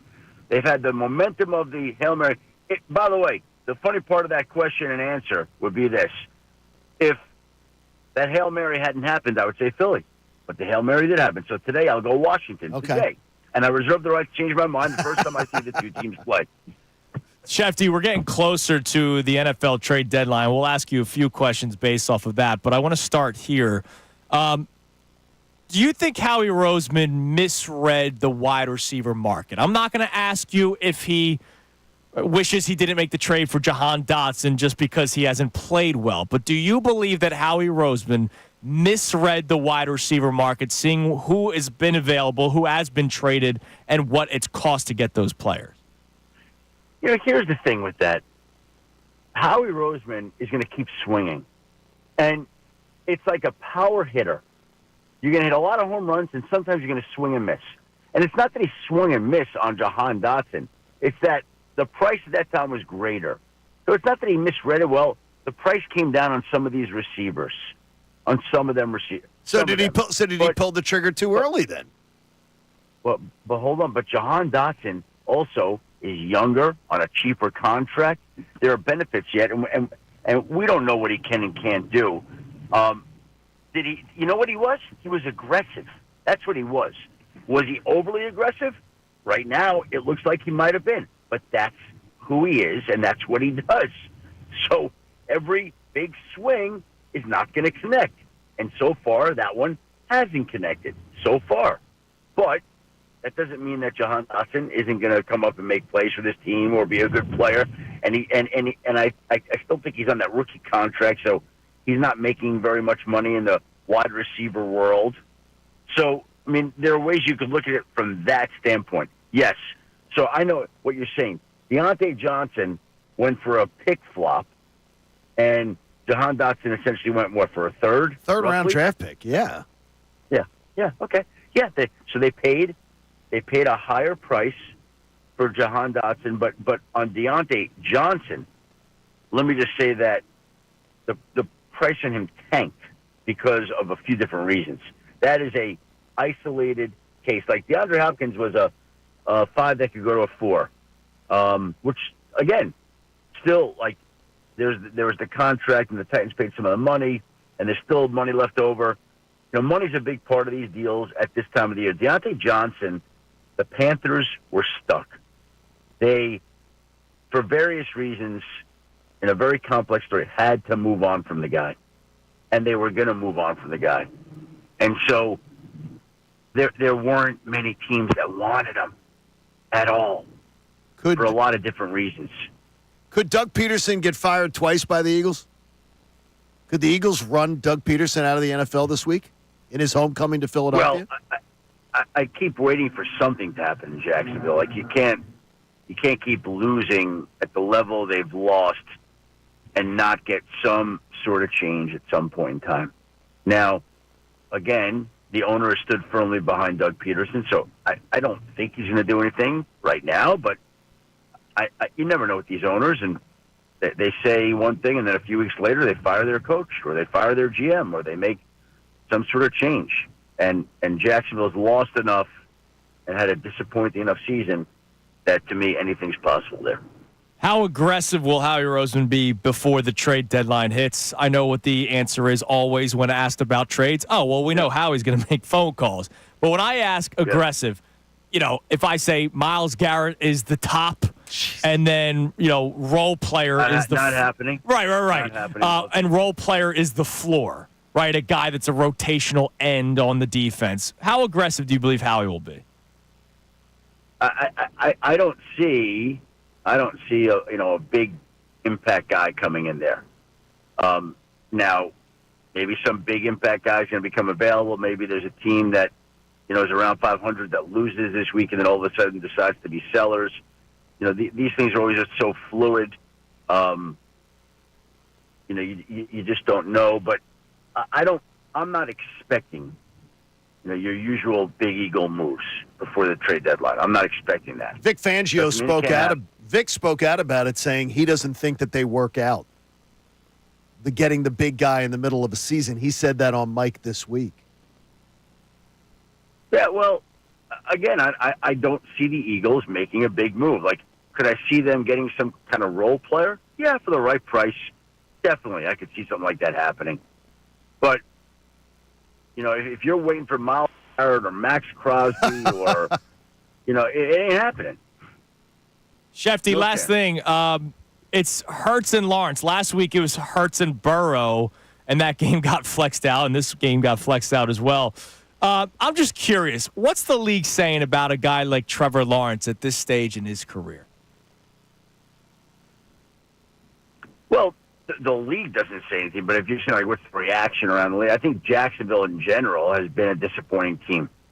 They've spent a lot of money on a lot of different players. You had the owner come out and say that it was the best roster that he's put together in Jacksonville since he's owned the team. By the way, him and Woody Johnson have both said basically the same thing, and both have gotten similar results. And they just look off. Like, I don't know what it is. They were in the playoffs a couple of years ago. They had that big comeback against the Chargers, and since then, it just hasn't worked out. They've been disappointing. And so the league reaction on Trevor Lawrence is he going to be worth the contract that they gave him? I think everybody's going to see that because we know he's talented and he's flashed at times, but the bang for the buck right now is not there right now, and they need to get that out of him to be the type of team that they want to be. Shefty, you're the man. We appreciate Adam. the time as always. We always look forward to our conversations with you on Wednesdays. Thanks as always. Well, thank you, guys. Appreciate it. Have a great week, and we'll have a nice quiet day on Tuesday. NFL trade deadline, presidential election, not much going on. Yeah, nothing going on. Nice quiet day, Shefty. We can't wait for it. Have a great day, man. Yeah. There he is, Adam Schefter on the Comcast Business Hotline. Brought to us by Landis Block. Create your very own jaw-dropping backyard paradise online at landisbc.com. Yeah, nothing going on next Tuesday. No, nothing at all. Don't forget, at some point, I'm not even going to say at some point, at 8:30, when we come back from our next commercial break, right away, I'm not going to dilly-dally. I will ask the question for Know the Schefter, and the winner will get a pair of tickets for the Sixers-Hornets game on Sunday, November the 10th at 7 o'clock. Single game tickets are on sale now. So at 8:30, right away when we start the segment, boom, I ask you the question. But the reason why we're not doing it now is because it's time for today's headlines with Connor Thomas. Today's headlines with Connor Thomas. What up, Connor? That's right, boys. Trying to get some work out of Connor. Absolutely. You said I might be rusty. I'm feeling pretty good right now. The Yankees are probably feeling a little bit better after winning last night to extend the World Series to a 5th game. Still feels like a gentleman's sweep to me, but something that wasn't very gentlemanly was what happened to Mookie Betts. I'm very glad you're telling this. Yeah, he decided to go into the stands for a foul ball early on in the game. And just take a listen to what happened with some Yankees fans. Fly to right by Torres. Betts in the corner. Fights with the fan. And they're going to say that it's an out and fan interference. And yeah, Betts has that ball in his glove, and this fan literally tries to take his glove off. Pries the ball out of there. A for effort. Well, he won't be watching the game much longer. Why is that dude being celebrated? I have no idea. He's a jackwagon. I don't think he's being celebrated. No, Yes, he is. He's being celebrated all over They were social quoting media. him in the New York papers today. I saw a story from Jesse Rogers, who works for ESPN, and they spoke with the fan, and the fan straight up said, "Yeah, man, I did it for my Yankees." I patrol that corner. He said, "If it's in our area, we're going to D up." So he's pretending like he's a part of the team. But as for a comment, he said, "Hey, I'm sitting here." Hey. But it's like, no, this dude's being celebrated. His name's Austin. He's being celebrated. Obviously, there are people like us that are going, "What the hell's wrong with you, dude?" Okay, but there are a lot of people that are celebrating this guy. Not a tough guy. His name's Austin.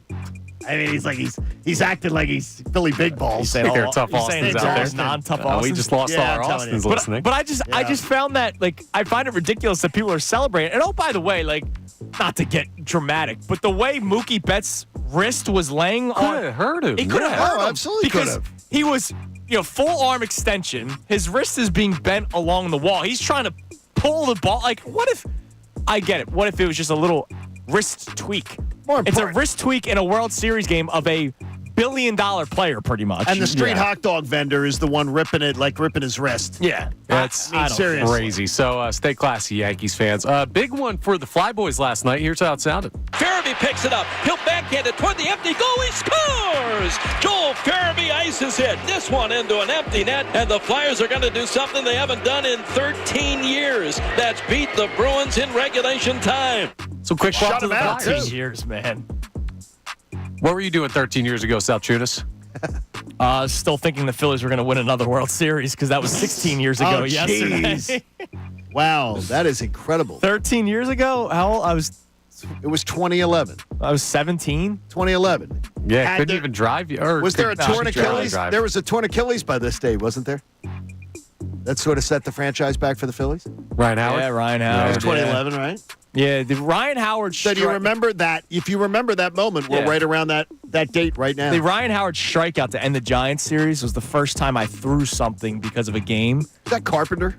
Right? No, it was the Giants. No, okay. Brian Wilson. Oh, the Brian Wilson. And I put a little hole in the wall with was the that remote. the remote throwing? Yeah, my mom was not happy with me. Hey, it happens. It happened. We've all been there. Yep. All right. Thank you, Connor. Great You're job as welcome, always. Go boys. Flyers. They got to win. All right. So coming up next, know the Schefter to start the segment. Right away, I will ask the question from the Adam Schefter interview, and the winner will get a pair of tickets for the Sixers-Hornets game on Sunday, November 10th. But also, Sports Talk continues. You're going to hear from Eagles offensive coordinator Kellen Moore.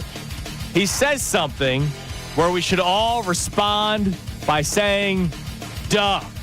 But maybe this has something to do with the Brian Baldinger thing we told you about earlier. Okay. It's Kincade and Salciunas on this Wednesday morning, 97.5 The Fanatic. Fanatic Sports Softing.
on Kincade Salciunas, 97.5 The Fanatic. We checked your texts coming up momentarily, both Eagles and Sixers related.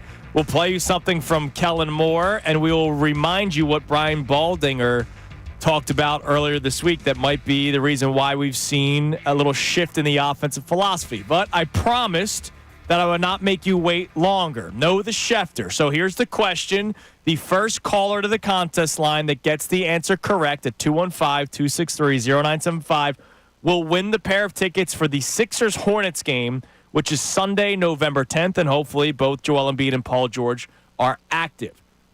Who did Adam Schefter talk to before the season started? This was at training camp about Devontae Smith. It's a specific person that he said during our conversation with Shefty, he talked to this man about Devontae Smith and how great of a player and person and teammate that he is. So it's a man. It is a man. He's tipped you off. And you see him a lot on camera. Whoa, we're giving hints now? No hints. Well, I mean, Make the people earn it. He makes it easy to be seen. So why not? John Clark? No. My man John Clark, he's always on camera. Well, he's sometimes behind John Clark's pictures, too. It's amazing. So answer that question, 215-263-0975, and you will win a pair of tickets for the Sixers-Hornets game on Sunday, November 10th. All right, let's play this clip from Kellen Moore. It's going to leave you saying duh. At least it should I don't leave use us all duh saying offense. duh. That's pretty good. Here's Kellen Moore talking about the run game. Understand by game plan and by situation, obviously there's certainly some really good value to it, and the run game and the potential of action game as we go. And so I think there's been some good stuff in the run game that's kind of allowed us to get downhill the last couple weeks, and so we'll see where it takes us. Duh. Duh. Do you know why? You have a great offensive line. You have a quarterback that's a threat to run. And, oh, by the way, let's not sugarcoat it. You have one of the best running backs in the NFL. Of course your run game's going to be good. Duh. Well, they don't use it all the time. They're starting to. And can you remind the people of what Brian Baldinger said on one of his Baldy breakdowns? Baldy breakdowns are great, by the way. Yes, I think Brian Baldinger is one of the best NFL follows that's out there. I agree with you. And Baldy talking about the fact that someone said to him, he goes, well, what's changed with the offense? And he said, some of the vets voiced their displeasure, and things got changed. They got the offense that they want. And, again, Lane Johnson. That happened in 2021, by the way. It did.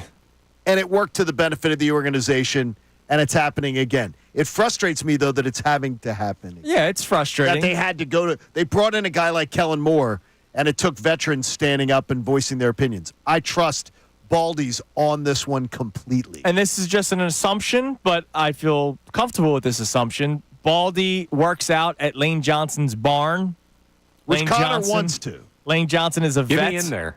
Lane Johnson is a vet. Lane Johnson has the respect of his coaching staff. Lane Johnson has also expressed on the field when he wanted to keep running the football.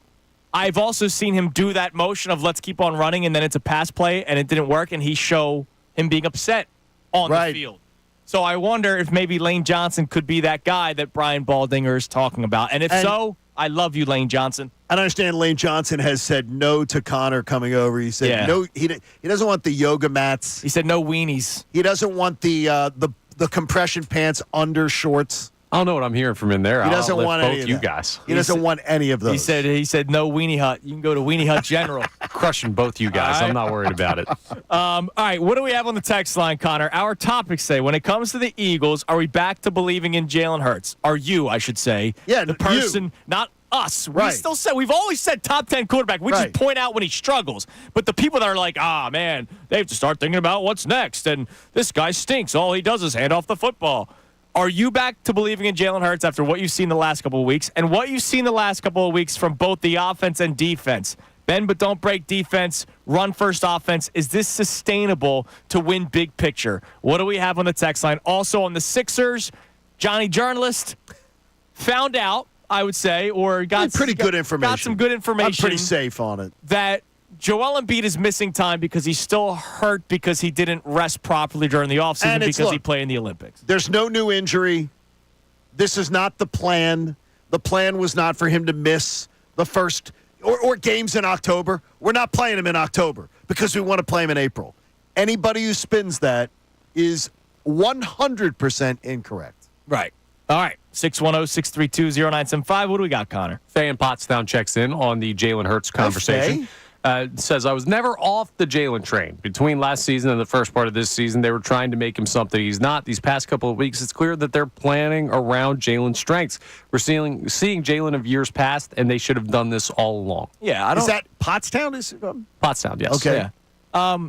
I think that's what coaches normally should do. And it's something that I remember Nick Sirianni, and this was back in the day where I was very pro-Nick. He talked about that before in a press conference. Were you very pro-Nick? Oh, okay. I'll say this. I hated that people wanted him fired because of an introductory press conference. And there were people inside this building that were like that. And I was like, all right, guys, like, relax. Like, let's see how he actually coaches before we make judgments off of a press conference. Well, that was smart. Yeah. But he said something that I really liked early on, and it was, I'm going to coach to the strengths of this team. Why should I try to make guys do things that they're not comfortable with, or why should I try to not excel what they are good at? Okay. Kind of went away from that. No, they did. Like, they excel in what the offense is that we've seen the last couple of weeks. That's where they're And good. I wonder if success got up here to Nick. We've seen it with Howie. I think everybody has it. Everybody has that sort of, man, I'm going to keep, I know what I'm doing. We're doing so well at it. I think Howie Roseman built a Super Bowl roster that he deserves all the credit in the world for in 2017. They win the Super Bowl. But then I think he got a little too, big for himself. That could be. I think maybe that could have been a Sirianni thing last year before the season starts when he tells Jeff McClain, oh, we're just going to keep on running the same offense. Why would we change things? Because right? defensive coordinators can figure you out. That's why. But that could have been an ego thing. I think there's nothing that defensive coordinators can figure out faster than a quarterback that is a running quarterback. I think it's one of the reasons why Lamar Jackson has not won in the playoffs. I think it's one of the reasons why Michael Vick didn't win in the playoffs. Could be. I think it's that there's nothing easier. Randall Cunningham. I think it's when a quarterback is too reliant on their legs, I think it's the easiest thing for them to shut down. That's why Jaylen throwing the ball and being effective in the pocket. Yes. And he has had stretches where he's been the best pocket passer in the entire league. Last week we saw it. A comfy pocket, and he was slinging it. And looking good doing it. Because teams have to respect the run when they're running the football. And then Jaylen making the decision to take off when it makes sense, stepping up in the pocket and going, that's a completely different animal. The Devontae Smith touchdown pass. So look, beautiful. Majority of credit goes to Jaylen for throwing the football. And then the next, I would say, level of kudos goes to Devontae for catching the football. Yes, exactly. But you know why the play was there? Because of everything that they did leading up to it. It was a chess game. Saquon Barkley running the football. Before the snap, the pre-snap motion to read the defense, something that Nick Sirianni scoffed at last year. The fake handoff, because defenses had to actually believe that they could have ran the football in that situation. They had to respect the run. It then leaves a one-on-one with Devontae Smith and the man covering him. That's why that play was there. Yes, Jaylen deserves the credit for making the throw, and Devontae Smith deserves the credit for catching it. That play only happens, though, because of everything that transpired before it. It's not that hard. No, it's not that hard. It's not rocket science. science. The thing is, though, is that I do believe, and it's one of the things that frustrates me about Nick Sirianni in his tenure, and I do tend to defend him a lot on a lot of things.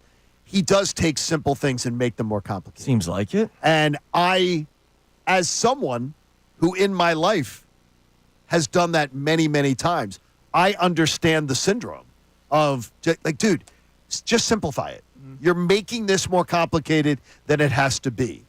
Let's just streamline it, make it easier for you.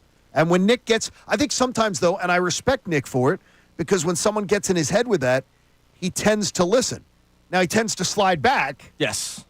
And as someone in my life that has had that as a weakness and has to constantly think about simplify, simplify, simplify, it works. It works. It works. Hey, congratulations to Jay Agner. What's up, Jay? Jay is the winner of the Sixers tickets from playing Know the Schefter. He will be going to see the Sixers take on the Hornets Sunday, November 10th at 7 o'clock at the Wells Fargo Center. And hopefully by then, Hopefully by then. We'll see the two. Hopefully the ramping up period is done. The two biggest men on the team will be out there. Single game tickets are on sale now. Coming up next, we do this every single week at this time because they come out Tuesday afternoon after our show comes to an end. It's John Kincaid's favorite segment. Time of the week. We look at the NFL.com power rankings, the least biased among the power rankings. Last week they were 10th. I don't look at it until the segment starts. Okay. They gotta be. Don't say it. Don't say it. Say it. No, I'm guessing 7, 6, 8. Okay. Gonna be higher than 8. I think they gotta be higher than 8. Okay. That was a big win that they had against the Cincinnati Bengals. Now, you say higher than 8 or lower than 8? Well, closer to the 1. Closer to the 1. Yes. I think they should be number 1. Just kidding. All right, so we'll go through that coming your way next. Also, more of your reaction on all of our topics today. It's Kincade and Salciunas, 97.5, The Fanatic. Now, a Birds Insider update on 97.5 The Fanatic and 97.5thefanatic.com. I'm Connor Thomas, and the Eagles sit at 5-2 after their weekend win over the Cincinnati Bengals up there in Ohio. It was a very comfortable victory for the Birds when everything was all said and done. And now, well, they have an even easier opponent and a home opponent as the Jacksonville Jaguars and Doug Pederson come to Lincoln Financial Field for a 4:05 p.m. kickoff this Sunday. It's an opportunity for the Birds to get to 6-2, even with an up-and-down first start to the season. But it feels like things have kind of leveled out on both sides of the ball. The offense is being productive, scoring a lot of points. The defense, well, they're 7th in the NFL in points per game allowed and 7th in the good way. Vic Fangio talked about how some of the young players have been stepping up, specifically Cooper DeJean, and now more playing time, well, it certainly doesn't hurt. Really didn't know much about Cooper because he missed all the training camp, didn't know what it would look like when he got out there. He's done well these last couple weeks. Just more playing time, these guys will naturally improve. So believe it or not, things are kind of pretty good with the Birds right now. Not too much drama going on with the team, and everything seems to be heading in the right direction. Now, we will get the first injury report of the week today, so we'll keep you updated on the status of some players. Darius Slay had to leave the game against the Bengals on Sunday. That could always change the outlook, but right now, we're feeling good about the Birds. I'm Connor Thomas for the home of the 76ers and Flyers, 97.5 The Fanatic and 97.5thefanatic.com. Bill Colarulo. Nick Sirianni's the only head coach to ever win in Cincinnati, but I've been very critical of Howie Roseman and his inability to identify young defensive talent in the draft. He has a lot to say about sports in Philadelphia. Man, you look at this defense right now, and he's done exactly that. They're a young defense. They're getting better every single week, and they just did it, what we've been asking for. Do it against a really good quarterback. Listen to Bill weekdays on the Mike Missanelli Show, 10 a.m. to 2, 97.5 The Fanatic and 97.5thefanatic.com.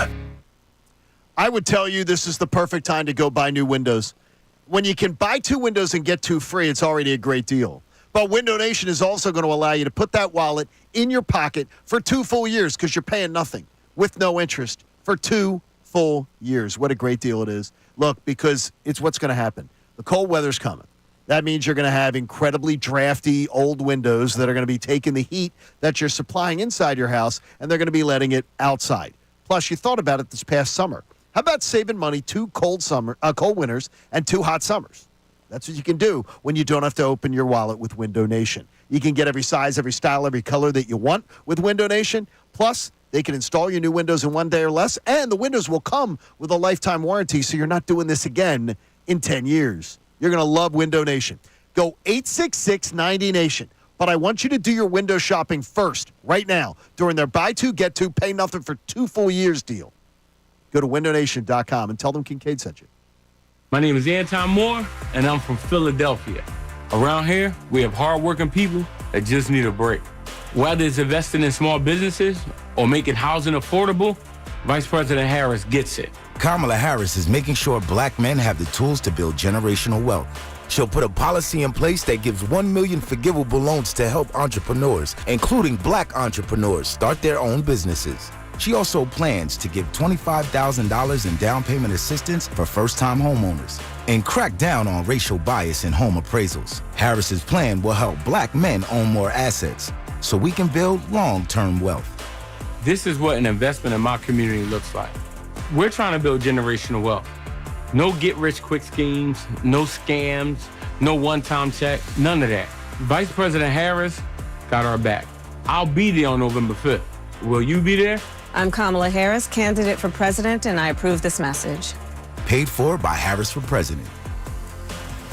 Halloween's coming alive at Target. Jackie and Gordy, the Jack-O-Lanterns, here with last chance Halloween deals. Looks like Mom's got the old pumpkin bucket stocked with the best candy, starting at $5.99. Lucky pumpkin bucket. Oh, there's Dad party planning with a same-day delivery order. Yes, it's a BOGO 50% off pizza party with Target Circle. Plus, buy 3, save 40% on soda 12 packs with Target Circle. Nice saves, Dad. Make your Halloween come alive at Target. Need it last minute? Get same-day delivery with Target Circle 360. Restrictions apply. Hey, can you blow up some balloons for Jack's party? I can't. I'm so congested. You need Sinex Saline from Vicks. Sinex Saline Nasal Spray. Yeah, just Sinex. Breathe.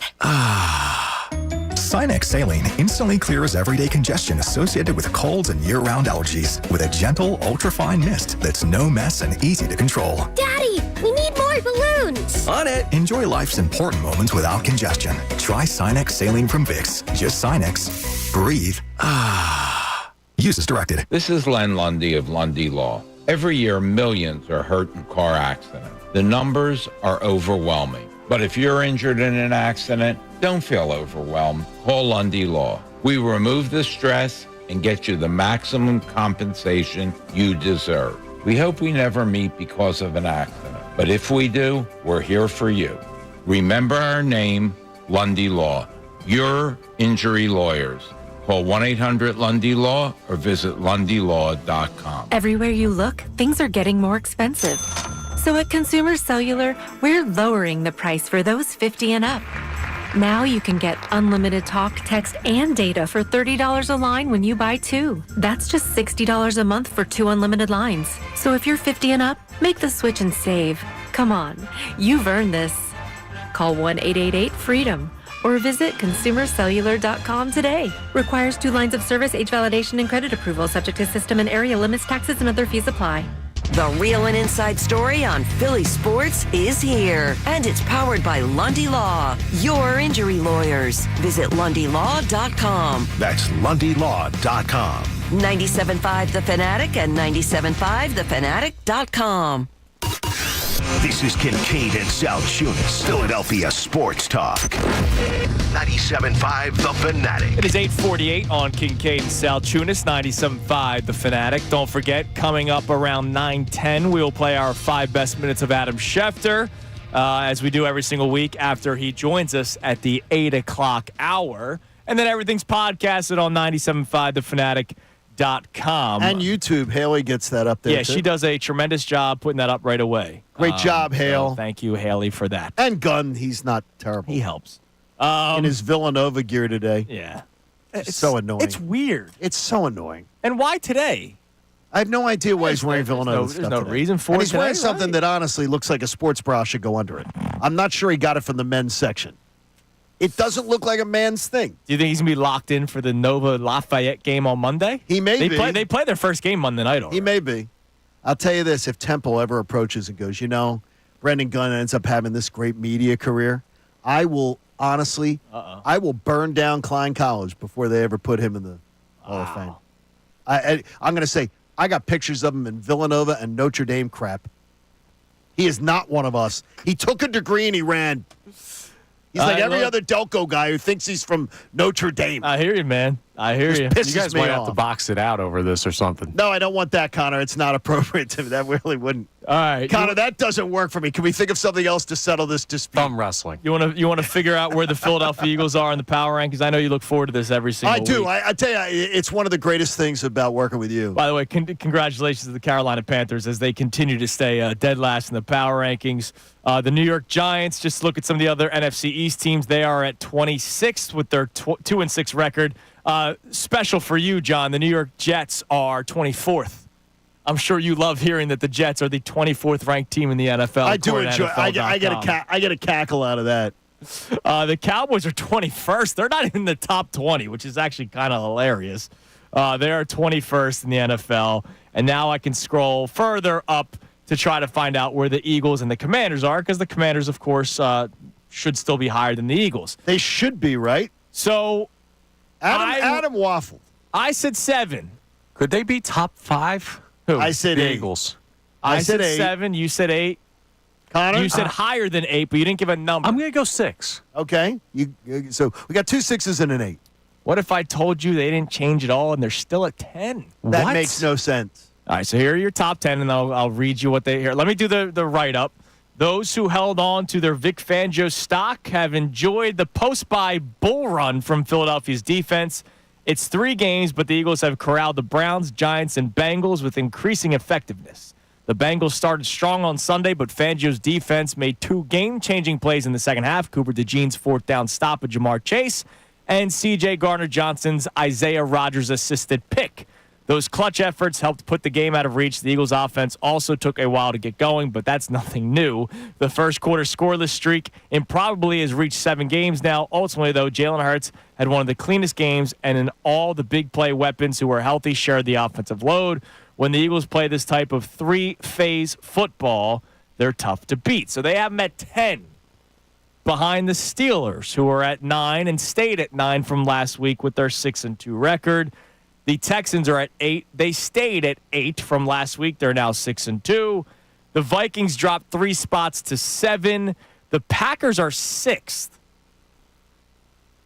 That's absurd. The Eagles should be higher than the Packers, considering the fact that the Eagles should be higher than the Packers. They won the head-to-head. And they didn't. I thought the score was closer than the game was in the Packers-Eagles. I think the Eagles were the better team all night long. Yes, I agree. So the Packers are 6th. The Commanders are 5th. They climbed up 2 spots.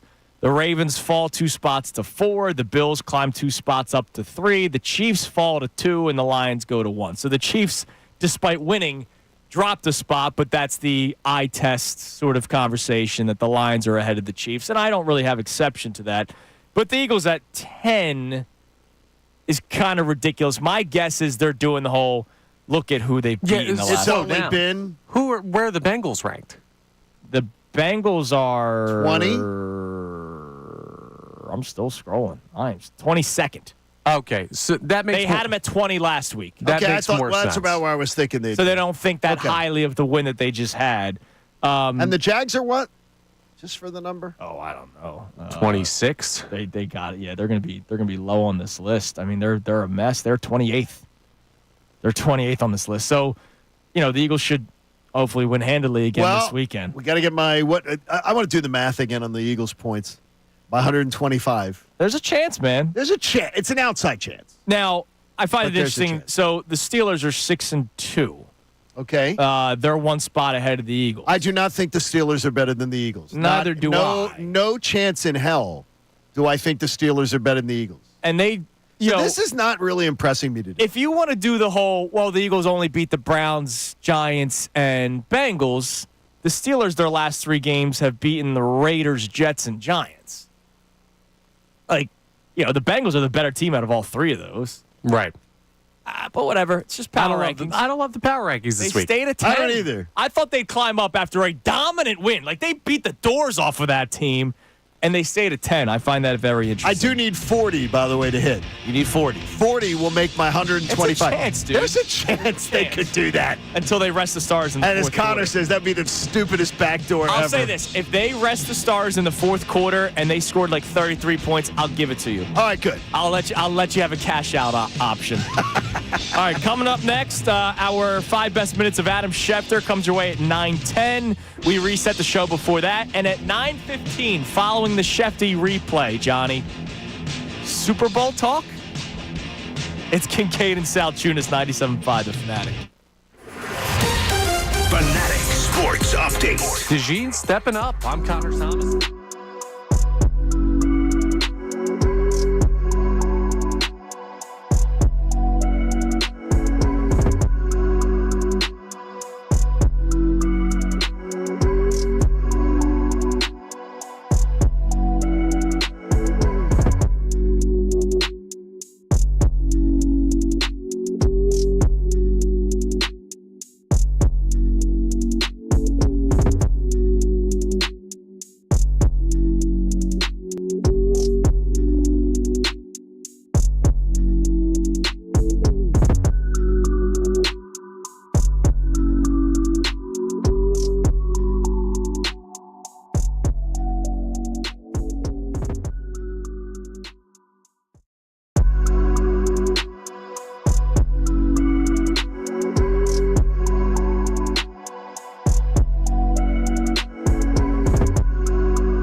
97.5, The Fanatic. Coming up at 9:10, our 5 best minutes of Adam Schefter. And then at 9:15, Super Bowl talk?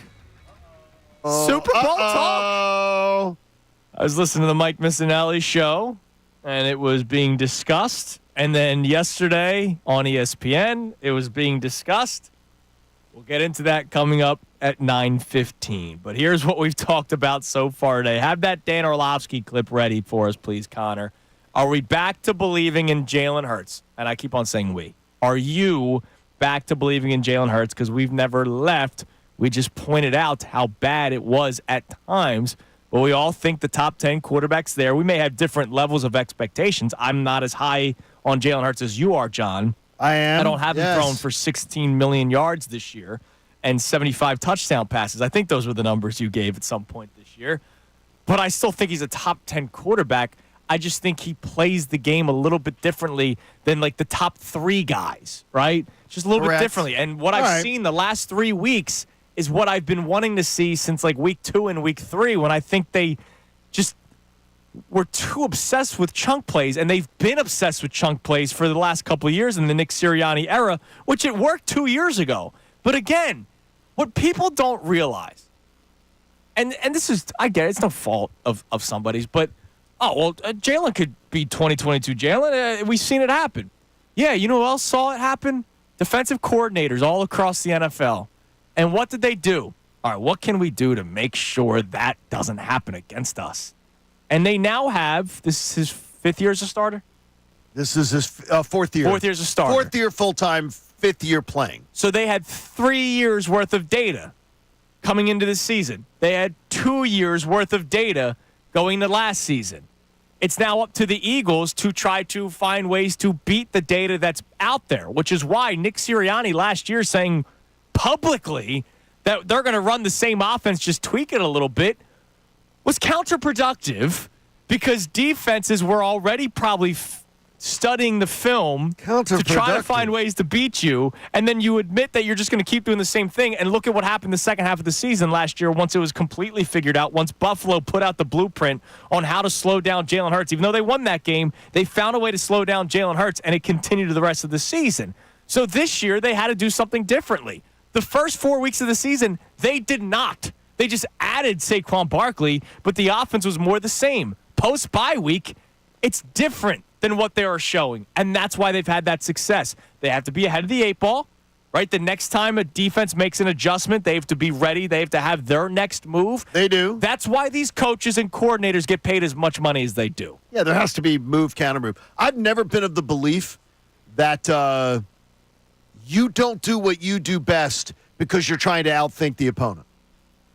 That if you are a really good run-first team, then you run first till they tell you can't do it. Yeah, just find different ways to do it. Right. Instead of saying, hey, they know we run the ball really well. Well, we're going to come out and show them like in Tampa. We're going to surprise them by throwing the ball. I don't like that. I like do what you do best first. And what we've seen the last couple of weeks is probably what they do best. And I hope against Jacksonville, who is 6th best in the NFL in terms of yards per carry allowed, 6th best. So just 4.3 yards per carry. I hope the Eagles don't completely shy away from running the football just because of statistics. You have a top 5 offensive line, whether you're playing the number 1 rushing team or the 32nd ranked rushing team. You have a top 3 running back, whether you're playing the number 1 ranked rushing team or the 32nd ranked rushing team. You still have those players and these schemes and Jeff Stoutland and Jaylen Hurts and all that stuff. By the way, what is Jacksonville's rank and what is that yardage again? They're 6th in the league for yards per carry allowed at 4.2 yards per carry. I got to tell you, I think rush defense around the NFL sucks then. I'm surprised that's 6th. Yeah, 4.2. Yeah, I'm a little surprised by that. 4.2 yards per carry. That's 2nd and 6. Yeah, I don't like. You'd want to be there. I got to say, I think that's probably a little slippage across the league. More sign that you should be running the ball first. Correct. Yes. And you know why? Because defenses started adjusting to the pass-happy NFL. Linebackers are smaller but quicker so that they can get sideline to sideline. And that's why, once more, your top 5 rushers in the NFL are beefy backs. beefy boys. It may have changed a little bit because Jordan Mason completely screwed over my chances in fantasy football this past week by leaving after just like 3 carries. But before his injury, the top 5 running backs, 4 of them were beefy backs. Beefy. Because the linebackers have gotten smaller. The cornerbacks have gotten less physical. Andrew likes some beefy. Where's the beef, my man?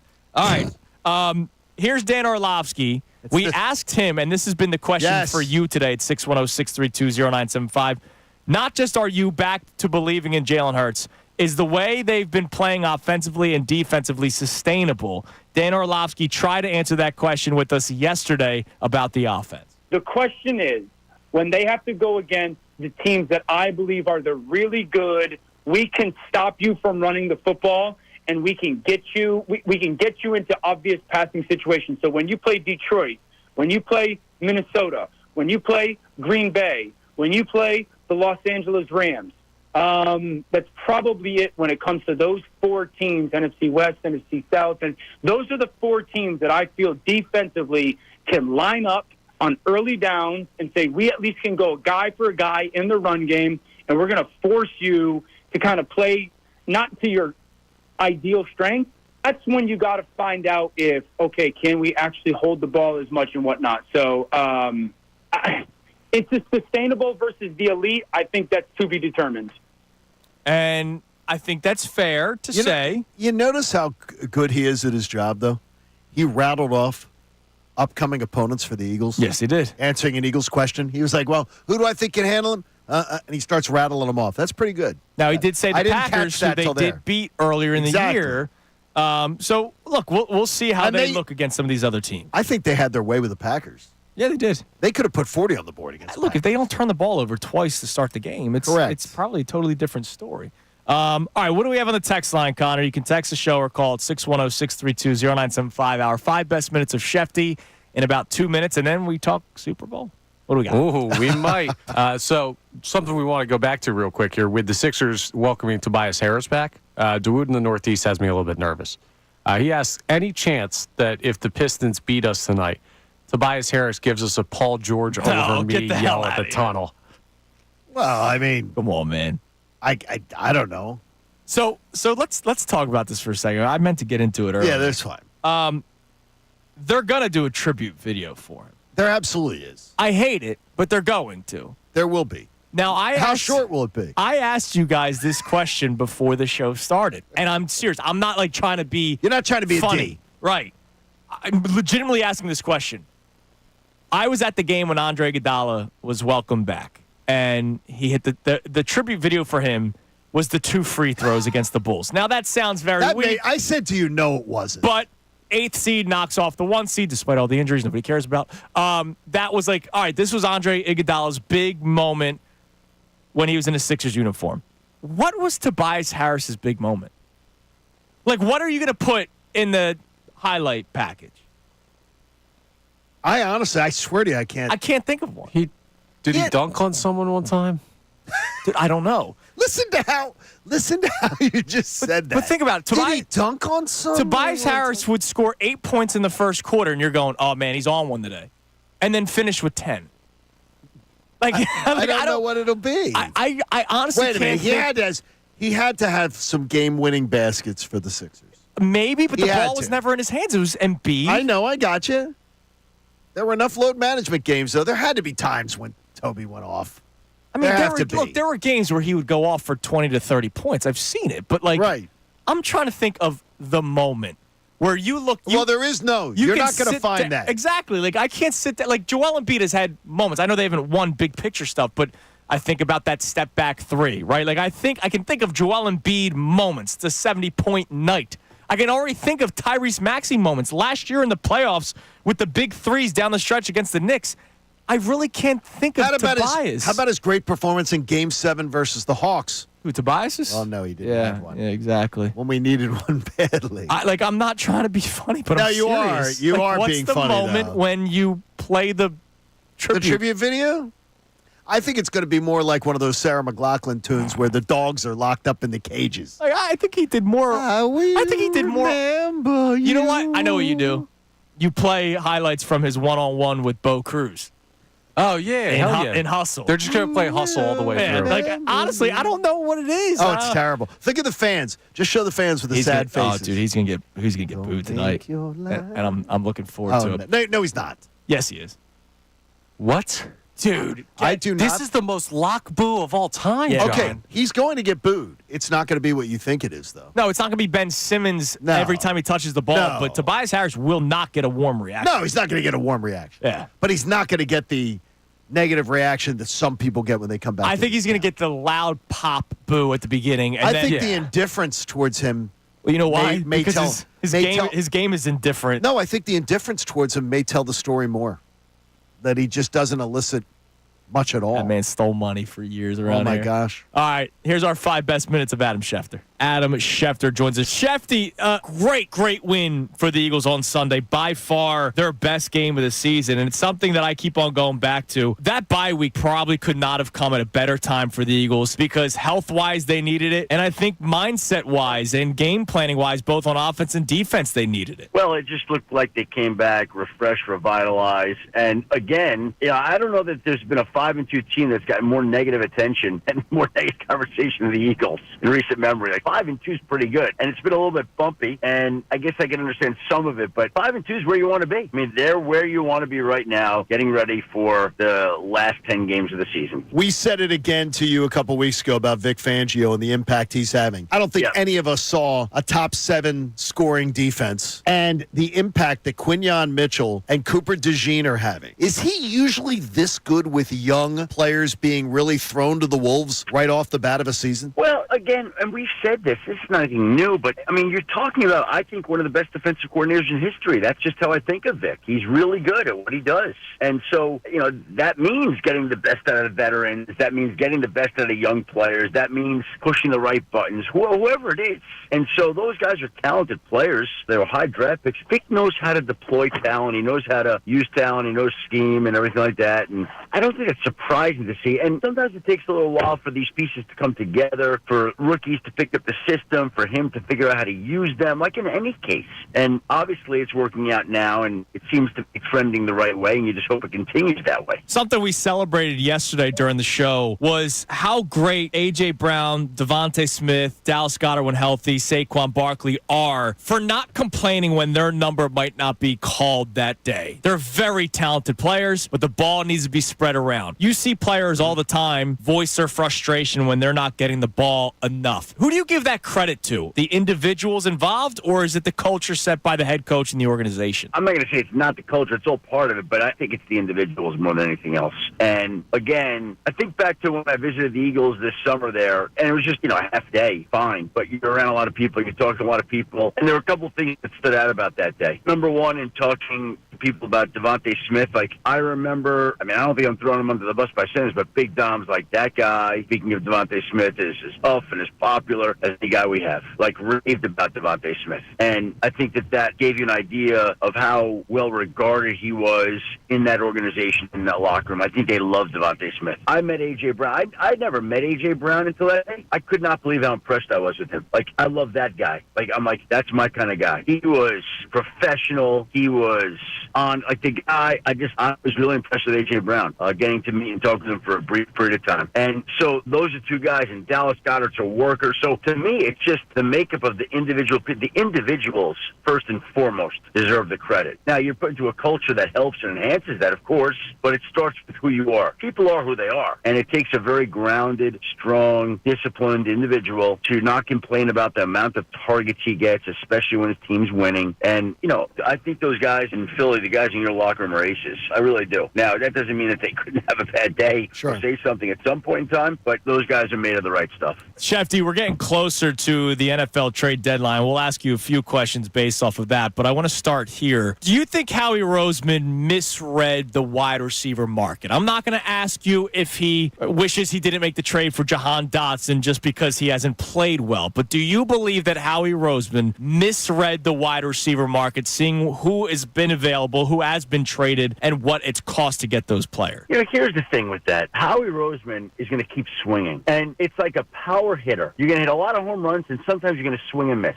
And it's not that he swung and missed on Jahan Dotson. It's that the price at that time was greater. So it's not that he misread it well. The price came down on some of these receivers, on some of them receivers. So did he pull the trigger too early then? But hold on. But Jahan Dotson also is younger on a cheaper contract. There are benefits yet, and we don't know what he can and can't do. You know what he was? He was aggressive. That's what he was. Was he overly aggressive? Right now, it looks like he might have been. But that's who he is, and that's what he does. So every big swing is not going to connect. And so far, that one hasn't connected so far. But that doesn't mean that Jahan Dotson isn't going to come up and make plays for this team or be a good player. And I don't think he's on that rookie contract, so he's not making very much money in the wide receiver world. So, I mean, there are ways you could look at it from that standpoint. Yes. So I know what you're saying. Deontay Johnson went for a pick flop, and Jahan Dotson essentially went, for a third? Third round draft pick, yeah. Yeah, okay. So they paid a higher price for Jahan Dotson. How aggressive will Howie Roseman be before the trade deadline hits? I know what the answer is always when asked about trades. Oh, well, we know Howie's going to make phone calls. But when I ask aggressive, if I say Myles Garrett is the top, and then, role player is the... Not happening. Right. And role player is the floor, right? A guy that's a rotational end on the defense. How aggressive do you believe Howie will be? I don't see a big impact guy coming in there. Now, maybe some big impact guy is going to become available. Maybe there's a team that, is around 500 that loses this week and then all of a sudden decides to be sellers. These things are always just so fluid. You just don't know. But I'm not expecting, your usual big eagle moves before the trade deadline. I'm not expecting that. Again, I don't see the Eagles making a big move. Like, could I see them getting some kind of role player? Yeah, for the right price, definitely. I could see something like that happening. But, if you're waiting for Myles Garrett or Max Crosby or, it ain't happening. All right, that's our 5 best minutes of Adam Schefter. You can hear the entire thing on 97.5thefanatic.com or on our YouTube page. Shout out to Haley for putting that together. All right, so... And Gunn for being not terrible. He does a great job. Our associate producer, Brennan Gunn, he did a great job producing the show the other day. And his woman's top today, he looks really good. Looks really, really good. Oh, his sister wants her top back. Oh, man. My gosh, it's terrible. Man. Is the Super Bowl talk back on? So yesterday, listening to the Mike Missanelli show, it seemed like Bill wasn't saying they're going to the Super Bowl. No, he wasn't at all. But that the conversation is back on. I think we got to slow our roll a little bit. We can't go from this team is in shambles like 2 weeks ago, and the head coach needs to be fired from 2 weeks ago, and Jaylen Hurts might not be the guy. Not us saying that, but a lot of people saying that 2 weeks ago. To now, all of a sudden, we blink, 2 weeks go by, they're back to Super Bowl contenders. Why not? It's kind of fun to be the manic fan base. I would put it this way. If the minute the Eagles get atop the NFC East, until that moment, the word Super Bowl should not come out of anybody's mouth. Yeah, we should just slow until you're a first-place team, you're not really a Super Bowl team. Once you get past that and you're a top seed, because right now, you get into that, you're going to slide into the 2 seed. And if you're the 2 seed, I'm perfectly fine. Guarantees you 2 home games. Yep. And then hopefully somebody knocks off Detroit. That'd be and nice. Even if not, you get a chance to beat them. That's where you want to be. And the 2 seed is very much in their reach. It's the Commanders sitting there right now. Yeah. Just got to hop, skip, jump the Commanders. You already have the Falcons with 3 losses. You have the Cardinals with 4 losses. So if you keep taking care of your business, the 2 seed is right there for you. And then if the Lions can trip up, look, the Lions they're at the Packers this week, and then they're at the Texans. They could easily, I'd say there's a great chance they split there. Right. Those 2 games. What if they lost them both? Then you're talking about number 1 seed in play, and you, screwballs, will have to work on NFC title game Sunday. I'll come by and see you. That's fine. 3 beverages in. Shout out to my friends at FanDuel Sportsbook. I'll do it. All right, so coming up next, this conversation went national. You'll hear from Jeff Saturday, who was on Get Up yesterday, and he was asked about whether or not the Eagles are Super Bowl contenders. Spoiler alert, you'll be happy with his answer. So you'll hear from that. We'll get some of your reaction on it.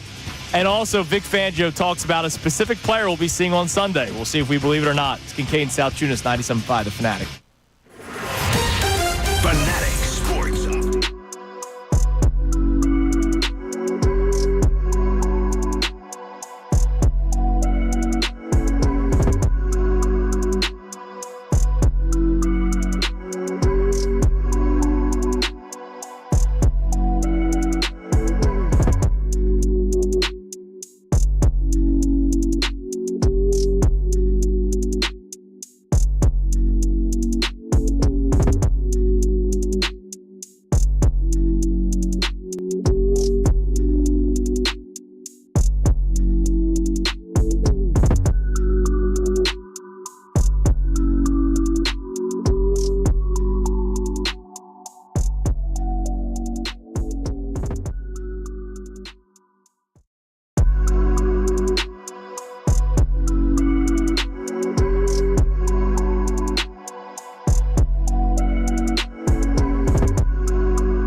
6:30 on Kincade Salciunas, 97.5 The Fanatic. We got show infighting going on right now as John keeps on talking about Brendan Gunn's. Well, he's confused. He's confused. He's a young man that is struggling with his identity. No, he's just wearing a shirt that's supposed to be the... He's a Temple grad that roots for Notre Dame football because he's from Delco, so I guess he has to. And he roots for Villanova. But he's wearing the warm-up shirts, John. He's very confused. Is what I was. He's wearing He is. He looks good. Now, by the way, if he was going to the the 10 o'clock women's yoga class, he's dressed well. By the way, there's a lot of college beef going on right now. Oh my gosh, it was going wild yesterday. What's happening around here? It started with Mike's Missanelli's love for his alma mater, Penn State, and then John, you took Whoa. No. It started with Mike really not being able to grasp, and he said it on the air, why people don't root for Penn State around here that didn't go to Penn State. That's a huge difference. And then it got it. We discussed that a little bit yesterday, which then carried once again back into the Mike Missanelli show yesterday, and then carried into the best show ever. So why was best show ever aligning with it? Because they got 2 Rutgers, one Temple. And Ricky is a baseball player. He's a baseball player. That's it. Nick Castellanos. He doesn't have a degree. It's baseball. It's baseballs.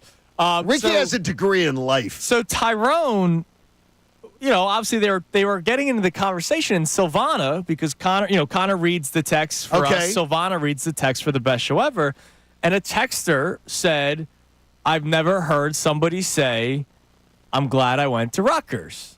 What? Or I wish I went to Rutgers, excuse me, was the text.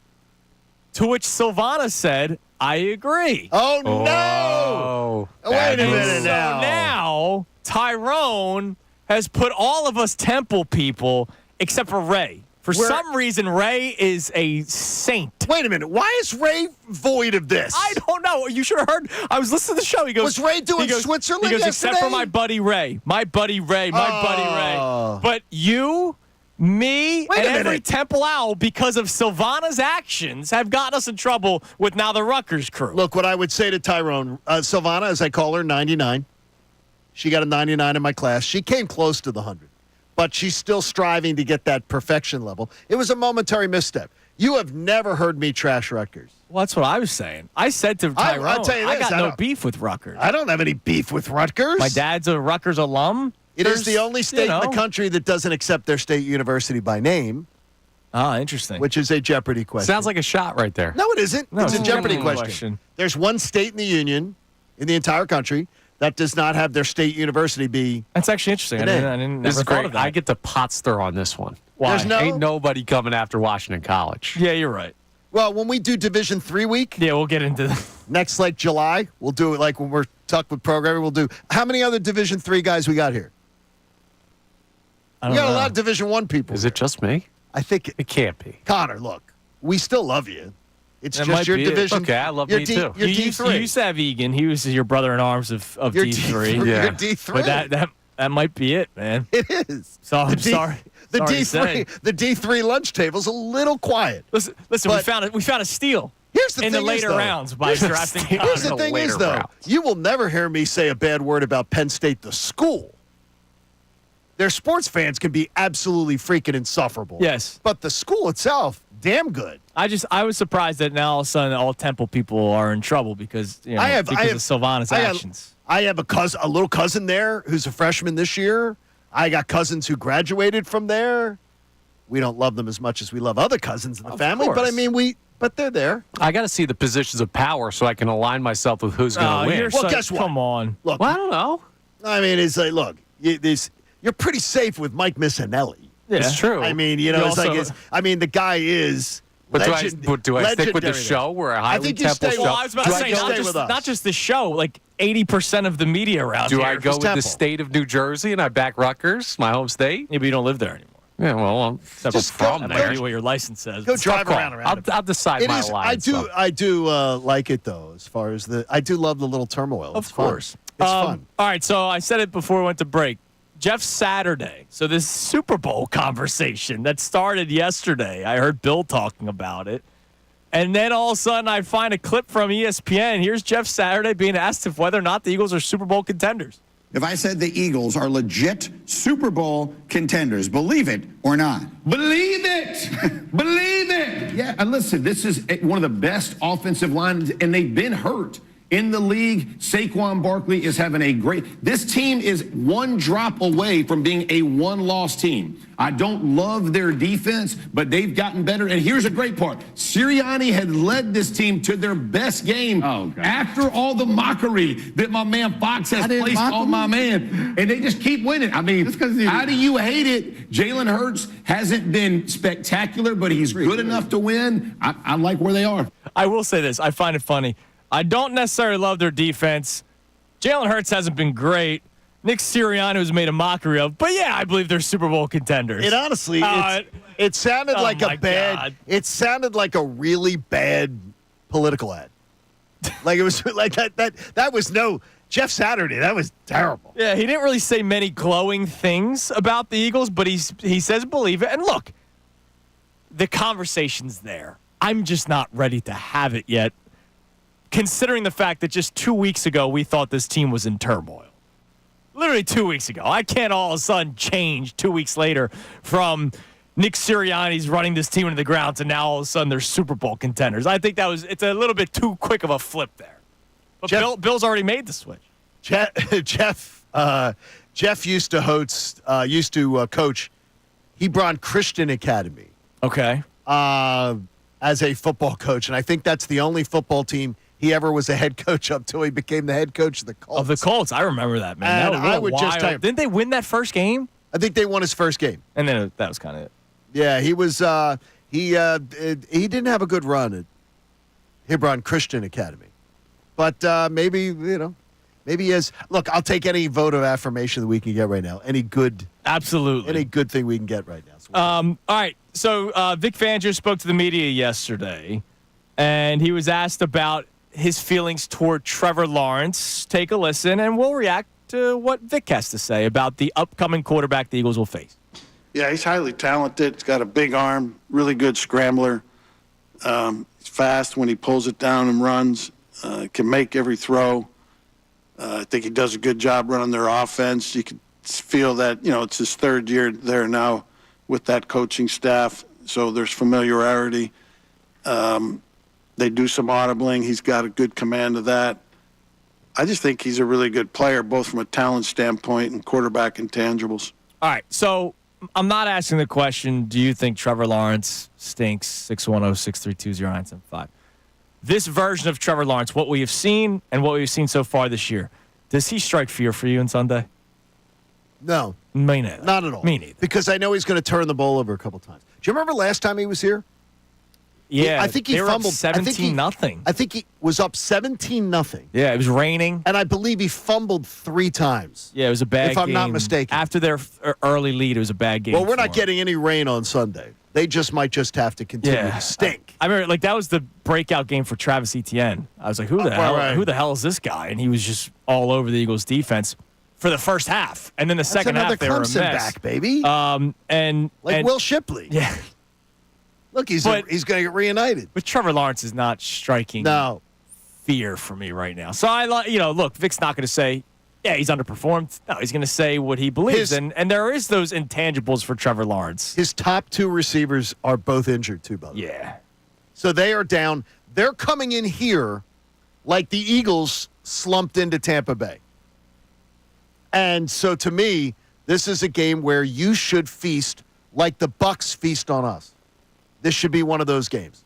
Yeah. And look, now that there's a certain spunk coming from the Eagles locker room, because statement wins matter, people. They can get Fabrice for that. I think they're feeling themselves right now, and I think they're ready to go. And look. Put a number on it before the Cowboys game. Yeah. And look, there is, I don't know how much they care individually, but there is a little disrespect going toward the Eagles being flexed out of all these games. Sure there is. Hey, you're not good enough. You're flexed out. Can I ask you a question? Mm-hmm. Of course you can. Do you believe No, when you're watching Cowboys Falcons on Sunday, will you be Would you rather see the Cowboys drop to 3-5 with the Eagles heading into Dallas? Or would you rather see the Cowboys win as you're heading into Dallas? Do you want Dallas in the total desperation mode? Our season's over. We're 3-5. We've got to beat the Eagles or our season is dead? Or would you rather have the Cowboys feeling a little better about themselves?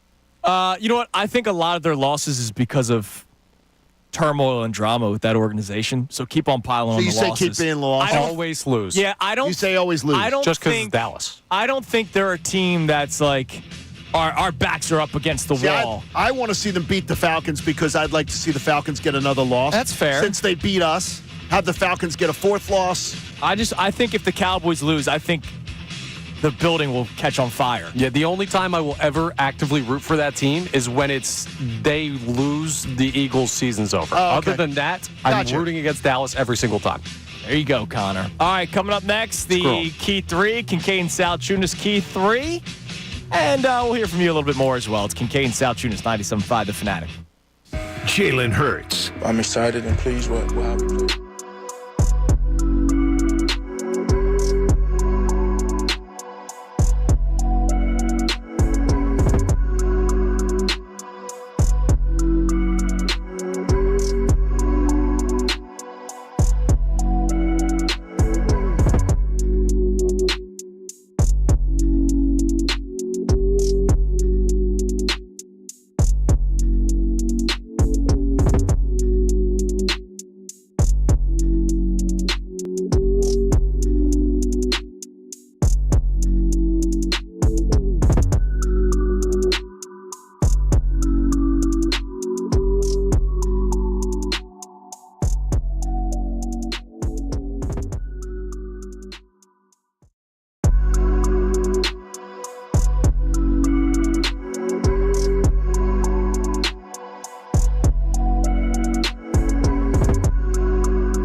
because of college wars happening throughout the building. Dylan's got his Rutgers gear on. Mike's got his Penn State gear on. And I should have worn Temple gear today. I made a mistake. I'm a little pissed. We wear ours all the time. We do. So we don't need it all of a sudden just because a war has started. I'm a little pissed at Ray Dunn, though. Why is that? Because Ray Dunn's sort of playing Switzerland here. Yeah, he is. Well, first off, every day he dresses like a young accountant. But he did professional. remind me of something that I told him he needed to do. As the former midday producer, my job was not just producing the shows that I worked on. I was the middleman between beefs and peace.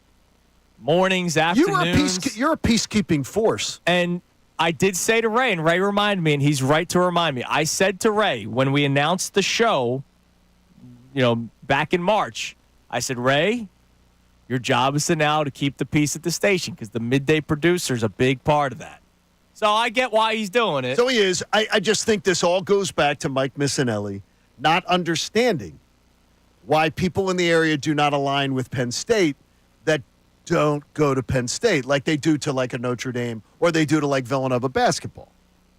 And it's their fan base. It all started there, man. It's their fan base. I think I'm going to have to get a bunch of hats like signing day and declare my allegiance. I'm going to have fun with this one. All right, it's time now for the Kincade Salciunas Key 3 presented by Von C. Now, the Kincade Salciunas Key 3. Today's best.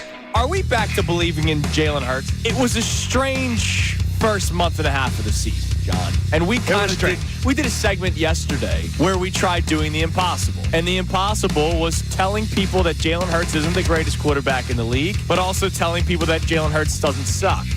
Which is incredible that we have to say that. Because there are people on two totally different sides of the Jaylen Hurts conversation. I roll my eyes at the way some people talk up Jaylen Hurts, honestly, because I've seen better quarterback play in my life, and I see better quarterback play in the NFL. I've seen a group of quarterbacks significantly better than him this year. Yes. That's not bashing Jaylen Hurts to say it. But then I hear a caller on the best show ever a couple days ago, Monday, the day after the Eagles won and beat the Bengals 37-17, and they were talking about Jaylen Hurts, and the guy calls in and goes, all he did was hand the ball off all day. That's absurd. He was 16 of 20 in the air, 80% completion percentage, and made every right throw. There were no dangerous throws except for the one to Kenneth Gainwell. The one to Gainwell could have been a pick. Yeah, that was a horrible throw. But bottom line is, that guy played his ass off against the Cincinnati Bengals, and there are still people that try to diminish what he does, and they claim that they are Eagles fans. And I'm not going to say they're fake fans. No. If they don't think Jaylen Hurts is a good quarterback, they're every right to their opinion, but everybody's right to their opinion that says he's the best quarterback in the league. I just think it's crazy. I think it's crazy to say both. When you get dug in on an opinion, a lot of times you're just going to dig in and you're not going to give ground. Jaylen on Sunday, I did it. And I put out the tweet. I put out the Taylor Swift meme of, I don't know about you, I'm feeling 22. Because it felt like 22 again. Yeah. That had an energy to it. He had a big smile on his face. He did. Which I swear to you, when I see Jaylen Hurts smile, it lights up the house. Because to me, how many times do you see sort of sullen, stubborn, almost mopey Jaylen? So are we back to believing in Jaylen Hurts? Now, for the people that are super positive Jaylen Hurts, this is an easy question. We were never out. For the people that were leaning negative, or obviously completely negative, after the first 4 games of the season, where are you at now? Because the last 3 games, the Cleveland game, I know they only put up 20 points. He had a good day as a quarterback that day. The New York Giants game, he only had to throw the ball 14 times, but he threw it effectively. And of course, everything else with the offense went very well, handing the football off. And then last week, 1 turnover-worthy play, 1 over the last 3 weeks now, and he was spectacular. What he did against Cincinnati was shades of 2022, right? You felt great about Jaylen Hurts' play. And if you're one of those detractors or one of those leaning negative people, did you not watch that football game and go, damn, he's playing good football today? Because if you didn't, then you have so much hate in your eyes or your heart or whatever that you're not going to ever give him credit, because that guy, and this is coming from somebody that's probably more critical than most on Jaylen Hurts, he played his ass off on Sunday. The 76ers plan was not to have Joel Embiid sit out the first 4 games of the year because of some grand plan to have him play less games so he's ready for the playoffs. He's ramping up. He's coming off of a summer that was very busy when, again, my editorializing, it would have maybe been better for him to have a relaxing, quieter summer than traveling all over and doing the Olympics and everything. But it's something he wanted to do, and the Sixers couldn't stop him from doing it. But 100%, this is not some grand plan to have him take off games in October, so he'll be better in May, so he'll be better in April. This is not that. Adam Schefter joins us. Again, I don't see the Eagles making a big move. Like, could I see them getting some kind of role player? Yeah, for the right price, definitely. I could see something like that happening. But, if you're waiting for Miles Garrett or Max Crosby or, it ain't happening. I think what they did on Sunday, though, is very sustainable because they picked their poison about how to beat them and how to attack them. I think it's very sustainable. Dan was a little more on the fence. He was. A little more on the fence about it. But we're going to watch this thing play. Since the bye, I feel so much better about where the Eagles are and where they're heading. All right, that's the Kincade Salciunas Key 3. 3 best minutes from today's show brought to us by Von C. Brewing Company in Norristown. Check out their Key 3, the Stony Creek East Coast IPA, which is an American IPA with citrusy hop notes and a smooth, dry finish. The Uncle Jerry's Wit, which is a Belgian-style wheat beer. And the Helles Golden Lager from Munich. Go visit them with all the German ingredients. It's in beautiful Norristown, which is very similar to Munich. Check them out, VonCBrewing.com. Find out where you can pick up your Key 3 today. I Googled Tobias Harris. Yeah, this is excellent. So I Googled Tobias Harris game winner Sixers, right? Because I would think, all right, that's the thing that you can post on the there will be a tribute video tonight. There's going to be guys, one. I don't want it to happen as much as you don't want it to happen. There's going to be one. And I don't think the boos are going to be. No, I think there will be. I don't think they're going to be as overwhelming as you guys expect. I need them to be. So 2 videos pop up. Okay. A game in 2021 against the Lakers. He hits a shot to give the Sixers a 1-point lead with 2.5 seconds left. It was no fans because of COVID. Yeah. The other thing that pops up is when he was with the Magic and hit a game winner against the Sixers. Maybe let's show that one. So if you type in Tobias Harris game winner Sixers, the second video that pops up, it wasn't even when he was on the Sixers. No fan has ever seen it in person. I don't know how you make a tribute video when there's not much. Going to be a whole lot of mid-range jumpers that didn't matter on that one. Yeah. A couple dunks, a rebound. We looked it up. John and I looked it up. He had good games. He did. He just would always disappear when it mattered most. By the way, Game 6 and Game 7 of the Hawks series, he played well in those. He played well. It's almost more impressive he averaged 17, 6, and 3 and doesn't have a moment. Yeah. That's incredible. Well, that is the his moment. last game in a Sixers uniform was a playoff game in which he scored 0 points, Johnny. Oh, boy. Hey, join us on our generous partner, Window Nation. And the Salciunas say Door Nation, too. And make a donation today to the American Association for Cancer Research. You can do it at 975thefanatic.com/AACR. I'm living proof 3 times over. The cancer research saves lives. All right, everybody, have a great rest of your day. The Mike Missanelli Show comes your way next with Bill Colarulo and Mr. Switzerland himself, Ray Dunn. And we'll be back at it tomorrow on a Thursday, another day closer to the Eagles-Jags, man. They're going to beat them up. I'm ready for it. They're going to beat them up.